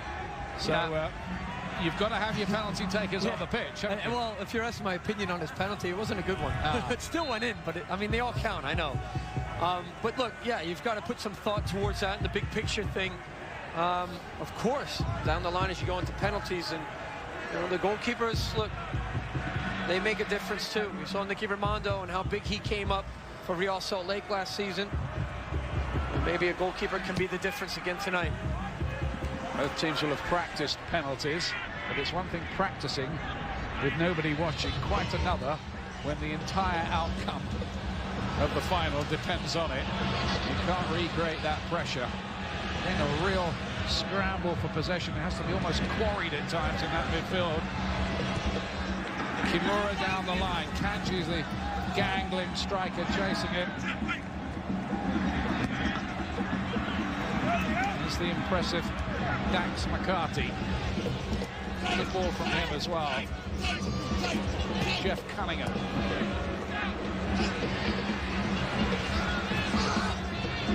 Back to Benitez again. Looking for the long diagonal ball. It was pretty easy work, really, that for Drew Moore. But Colorado Rapids don't keep the ball, and St. Lloyd can latch onto it. Ferreira looking for another of those cute, clever little balls in which he specializes. Saw him set up Chavez for one last week against Los Angeles, which was just terrific, really. Benitez into the danger area.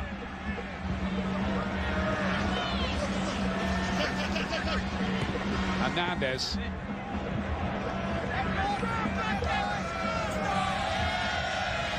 Kimura did his job well.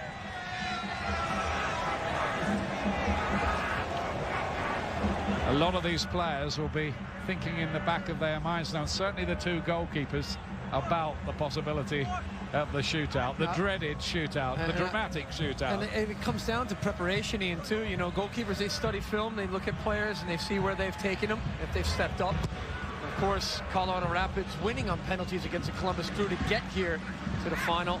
Well, they made all 5 of theirs. Will it be something that they want to repeat again? Amalu with the defending. Wind whips up again and rain starts to fall now. They're in Toronto, northerly outpost of MLS.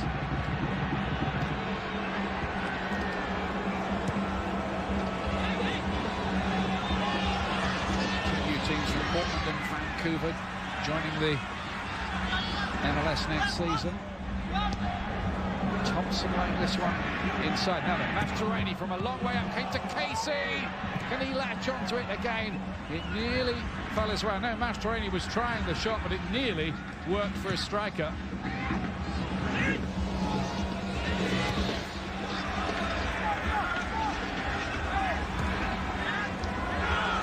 Thompson again. Some good contribution since he came on. They're keeping the ball quite nicely here. Laurentowicz to Mullen, working it well, but that was a little sloppy, and Kimura was unable to latch onto it.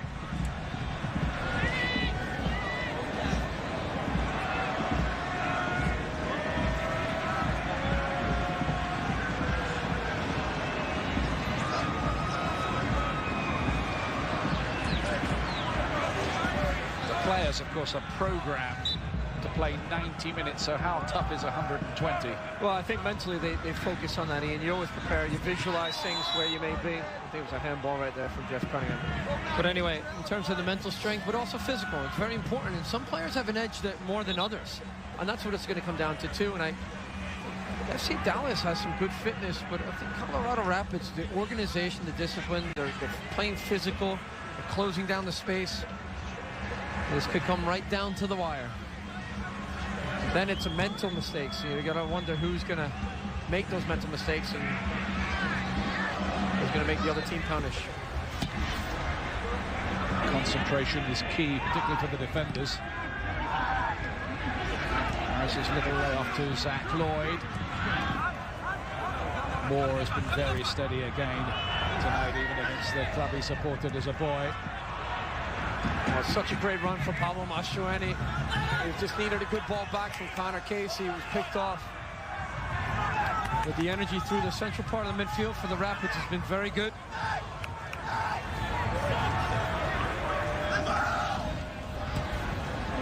Harris, not any problem whatsoever for the goalkeeper, Matt Pickens. The only time a penalty hasn't been scored against Pickens in his MLS career was when Brian Carroll put one over the bar in that shootout earlier on in these playoffs. He's not saved one, but that could change tonight too.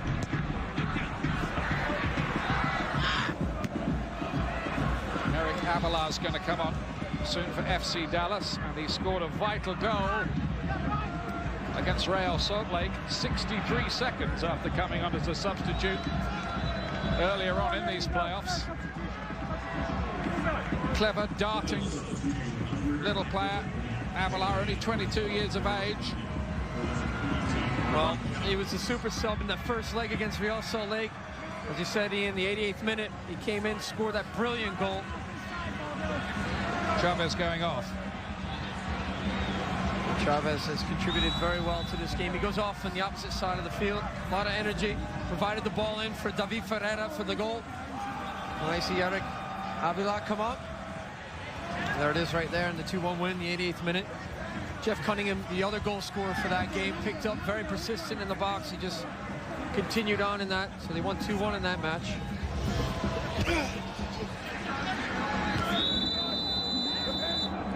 I wonder if he has another important role to play. That's the end of the first 15 minutes, so we are 15 minutes away from the shootout here. Here's the advantage for you guys right now in this final 15. I think the fresh legs up front were Mac. Certainly dead balls. We've incrementally got bigger and stronger. I think the game for both sides has become more and more difficult physically, but it's been extremely tight. Coach, we appreciate you joining us live. Thank you. Gary Smith there, who has a slogan on his wall: live simply, do more, expect less. Well, the thing is, too, you're looking for certain players to make a difference, and usually it comes from the experience of the guys that have been there before. Brian Mullen, one of those.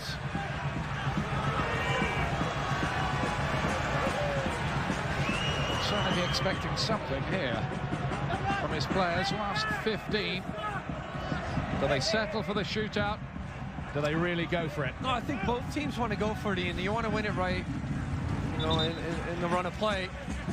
Of course, when you get to the shootout, too, that, like you said before, the mental focus and concentration has a lot to do with the physical. And when you're fatigued, that's when your mental starts to go, and you make mistakes and you're not at your best. We saw Baggio miss that penalty in '94 against Brazil. Yeah. You know, there's so many penalties that are missed when you're tired and fatigued at the end of the match. You want to get the run and play, you want to get the goal right now before it goes in. And then Landon Donovan and Edson Butto last year, they missed their penalties against Real Salt Lake. So it happens to everybody. We've all missed them. You just want to concentrate and focus and try to get the game winner before it gets to penalties if you can. It is a spectacle, but it usually ends with somebody being cast as a hero, and unfortunately somebody else is very much a villain, something that's quite hard to live down because it's such a big occasion.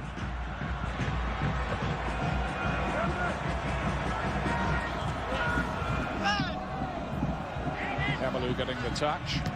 I remember an 18-year-old called Darren Carter having to take one, almost his second touch in football, to get Birmingham City promoted to the Premier League. He put it away too. That's pressure for you. Casey. It's Kanji. Still going. Crazy deflection, and it is an own goal of George John. Colorado Rapids. It's a free goal, but the Rapids are ahead. Well, Matt Kanji comes on as a substitute. He's down, he's still injured. But the ball gets played out to him on the back side of the 18. You see the anguish from David Ferreira saying, let's get the ball, get it back in play. Still time to equalize. Kanji's injured here. He's down. But he steps over the ball. I don't know what he's doing. He's rolling around on the pitch. Here's the ball, gets played out. Kanji takes it down. He's one-on-one against Benitez. Step over. He gets around him with the nutmeg. There's a first foul. He toe pokes it, just comes off of George John and goes into the near post. Talk about making your own luck. Well, he forces a situation here. And there's a challenge from Ihemelu. Wow, that is, how awkward is that? What was that prayer about divine intervention? There you go. But again, it's all about making your own luck. He takes it over, gets the ball through his legs. He reaches for it the last minute. Wow, that is, you don't see that every day. But Brian Mullen surely wants to celebrate straight away. He made the difference coming on as a sub tonight so far, and it's 2-1 up right now for Colorado. It might be his last touch of the ball, Kanji, and they might have to play now with 10 men. He can't even get to the side of the pitch, and now Dallas are complaining that really this is just time wasting by Kanji, and they're looking to run the clock down. I'm sure part of it is time wasting. Well, Hemalu's now pushing and shoving and getting involved, and it's almost descending into farce. I think it is a genuine injury by the look of it. No, he looks you injured. pulled a face. You know, look, you pulled a face, John. Well, what I'm saying is, like, right here, you come over, you see the frustration on FC Dallas. Now, there's a shove right down. Oh, is that a punch from Kanji? Well, he raises his hand, doesn't he? He raises his hand. If you do that, you're asking for a card. Absolutely. And usually it's red, by the way. It should be. Well, the referee was right there. Well, is an own goal going to settle this? George John, who was a hero with his first goal of the year last week. Can't blame him, just came off his knee, but maybe they can come again. Ferreira playing it in. McCarthy was waiting in there. Dallas now have to gamble, and have to gamble big. Well, it's a great defensive play, and position-wise by Drew Moore. He just got the block on it. It was an excellent ball. Into the danger zone, and there's Atiba Harris. Couldn't quite direct his header goalwards. And you just got to wonder, with the injury to Matt Kanji, how much time is added on to this match. You see this ball being played in. Atiba Harris, even with the bandage on his head, is still going to challenge things in the air. Well, I think the proof that Kanji's injury is definitely genuine is he's still off the pitch getting treatment. There's no way that the Colorado Rapids would elect to play with 10 men in this situation.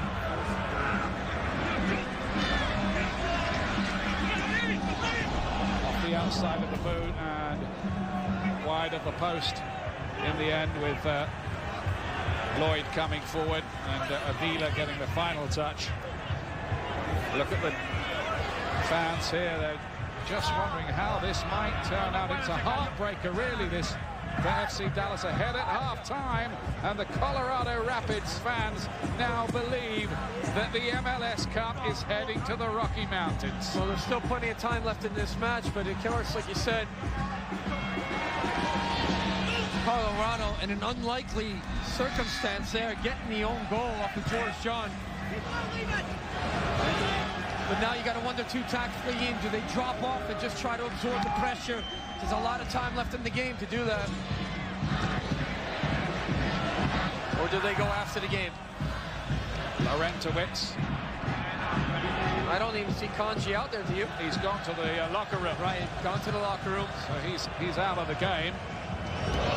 So playing a man down right now. Having used all the 3 substitutes. Just get everybody back behind the ball, surely, and just defend this lead now. Colorado Rapids, they are reaching out for club history. Stan Kroenke, I was told, was here tonight. The power behind the throne with Colorado Rapids. Such an investment that he has in Arsenal as well in the Premier League. You see the Dallas fans, they're trying to get their team back into it. Marvell Wynn winning it. One step forward by Marvell Wynn.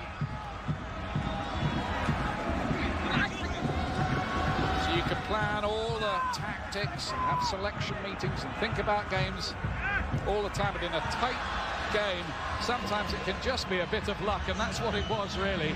Good work by Kanji, but you couldn't really... No, you can never, ever see that coming in. But again, like you said, it's a bit of luck, but he made his own luck. He really did extend for that ball. He did everything to keep that play alive. He just toe poked it into the danger, really.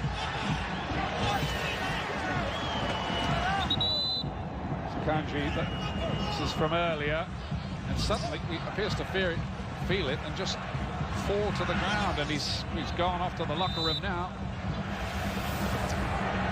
Well, again, you know, they're going to ask Brian Mullen to sit back a little bit on that right-hand side, the number 11, the experience of Brian Mullen from Colorado. They're going after it right now. Who would have thought it? Because history said every time they were behind at half-time, they never win. What was it, 50-game run, and they were behind at half-time here.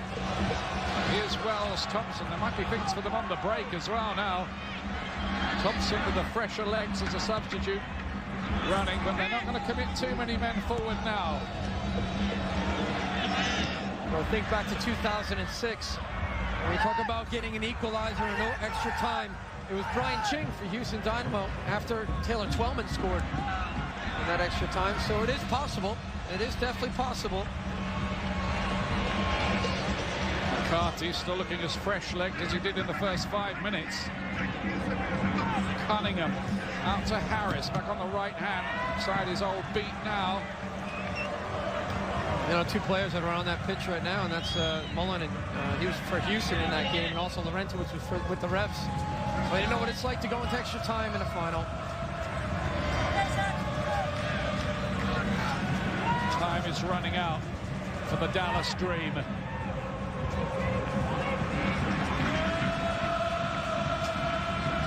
Avila wastes it long. Kimura with the header away for Colorado Rapids.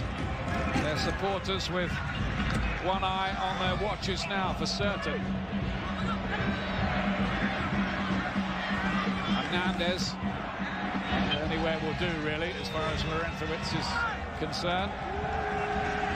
You know, Kevin Harmon can't kick this ball. He doesn't take goal kicks, so we'll have to see how much pain he's in after. Strikes that one. Ferreira. Good ball in, and Ihilamo over the bar. Could not keep it down. What an excellent ball it was from David Ferreira. And the clearance comes out of the back from Kevin Harmon. Here's the ball across, and he just doesn't keep it down, Ihilamo. The pressure there from Bodet. But really, that was a chance right there to equalize. Very good ball played in from David Ferreira. He's emotional right now, you can see it.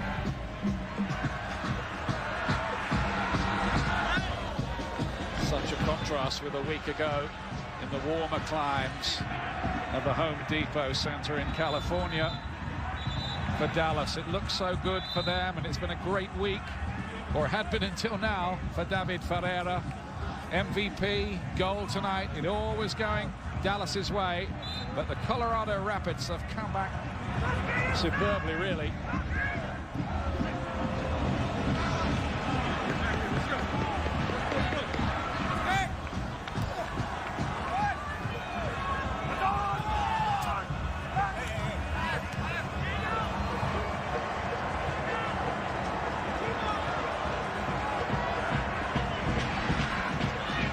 Is a long way. Just need to get that ball into that penalty area now, really. Dallas, they can't be too fussy in the way they do it. John with another clash of heads with Connor Casey. That's the second time that's happened to him tonight.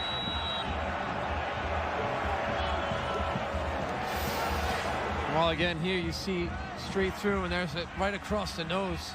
Connor Casey from George John. These two have been battling all night long. We saw them go down before with the clash of heads in the box. Now right here, it's almost like a miscue from George John that leads to that play. Almost like a couple of stags there, yeah, exactly. Well, I've always said in the past when Connor Casey was in the box challenging things, even with the U.S. national team, he was like a battering ram, and that's what sort of like two rams going at it. Well, you see, I'm sure Michelle S. Hyman, who's in your picture right there in the back of him, was wondering how long will this go on for. Here's been a tough day. The physical challenges of this game, been battling all night long. That was a controversial penalty possibility that we thought it was. There's the clash of the heads we saw early on. They've been going at it throughout the night. And there's the goal that Connor Casey picks up. Opportunistic, really, I mean. And then you see the own goal there from Kanji. Meanwhile, Ferreira gets a shot away, and Pickens collapses gratefully onto it. Well, Ferreira's given it every ounce out there. It's a sign of anguish you see on his face there, and the effort that's been put into it. But for now, FC Dallas is going to continue to try to push forward and get the equalizer. And for Colorado, it's about wasting time on that clock, holding the possession, getting it into the corners if they can, slowing the game down.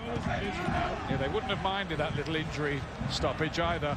Just take the heat out of things a little more. That's the only heat there is around tonight, by the way. The thing is, too, Ian, you talk about being a man down this late in the game. You got to make sure you get your organizational shape really well and disciplined. Hartman has to get it forward. He can't really hit the ball properly, not as far as he would normally without his injury. Avila, quick. Good piece of play by him, but well defended as well. The flag goes up there against Moore, who says, I won the ball.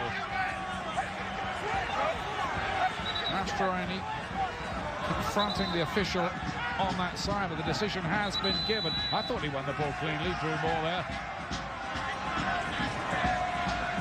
Again, at the same time, too, Pablo Mastroeni, this late in the game, has to be very careful not to let his emotions get onto it. 119 of the 120 minutes played. Well, at this point, FC Dallas needs to shove everybody into the box to try to create something here. Still got players hanging back. I'm not sure why. Played into the danger zone. Came back to Ihilumo, and then Hernandez couldn't get the shot away. Mastroeni did the work.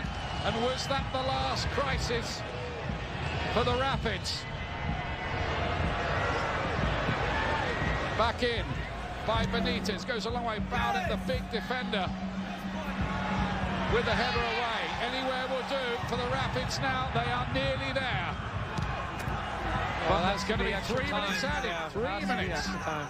That's a lot, isn't it? Well, Kanji was down on the pitch for a long time, Ian. Yes, that's true. Remember That's that. true. That's true. In all the confusion, I kind of forgot. It's an intense cup final. Lorenzowicz's header wasn't a good one. Bouncing around dangerously, and then George John splendidly denied by Pickens. Fantastic save by the keeper. John, whose own goal looks like deciding this for the Rapids, nearly grabbed an equaliser. Some finish here. Last chance saloon here for Dallas. They're going to get McCarthy onto the roof of the net. It's nerve-shredding stuff. Well, it is, and it's an excellent chance. And what a great reaction save from Matt Pickens. He gets down very low. Here's the flick on from McCarty. The ball getting played on just over the top of the bar. All the FC Dallas players pushing forward now. And here's a shot. Avila tries to get on the end of it, and there's George John down low. He gets behind it. Great save, because that has been screened by the defender. Excellent save by Matt Pickens. Very well done. Keeps his team in it right there. The referee takes a glance at his watch. Still a little bit to play. We're in 3 minutes of added time here at the end. Dallas need to get that ball forward again. They've had 2 chances in time added on. Is there another one for them? Marvel Wynn. Back by Ihilumo. Desperate defending from Colorado. There's a free kick here. And now everybody's forward. Hernandez plays it in quickly. Harris couldn't get there. Avila goes down to the penalty area. And the referee says, get up. I'm not giving that. They'll try everything now. Hernandez plays it back one more time. On the tail of the flag's up this time. That wouldn't have counted in any case from Cunningham. There's an offside position, Cunningham, but the pressure's coming from FC Dallas. It's late. We saw again here. Look, a bit of a collision there from Eric Avila and Jeff Laurentowicz. Toledo right on the spot. The referee doesn't give it, but here it is. That last play is an offside position. Clock running out on FC Dallas. Final seconds. They used to call them Dallas Burn. At the moment, good crash and Burn. Wait! Cunningham! Oh, off the line by Drew Moore later. And then McCarthy with a volley. What a finish. Unbelievable. You know, you saw Anthony Wallace do it against the Columbus Crew early on. And that second leg, he cleared one off the line. This ball played across from Jeff Cunningham, one-on-one with Pickens on an angle. Shellis Hyndman, there's his reaction. Well, it's just not there. Drew Moore has other things in mind. And he cleans it off. Drew Moore used to be with FC Dallas. You said that before. He's traded, now he's on Colorado. And I'll tell you what, is that a revenge factor for him? Getting one back on his old club? Well, he's got a job to do. For the Rapids, it is over. And the Colorado Rapids, the team from the Rockies, have scaled their own mountain tonight. They are MLS Cup winners for the very first time in their history. And for Dallas, it is utter heartbreak.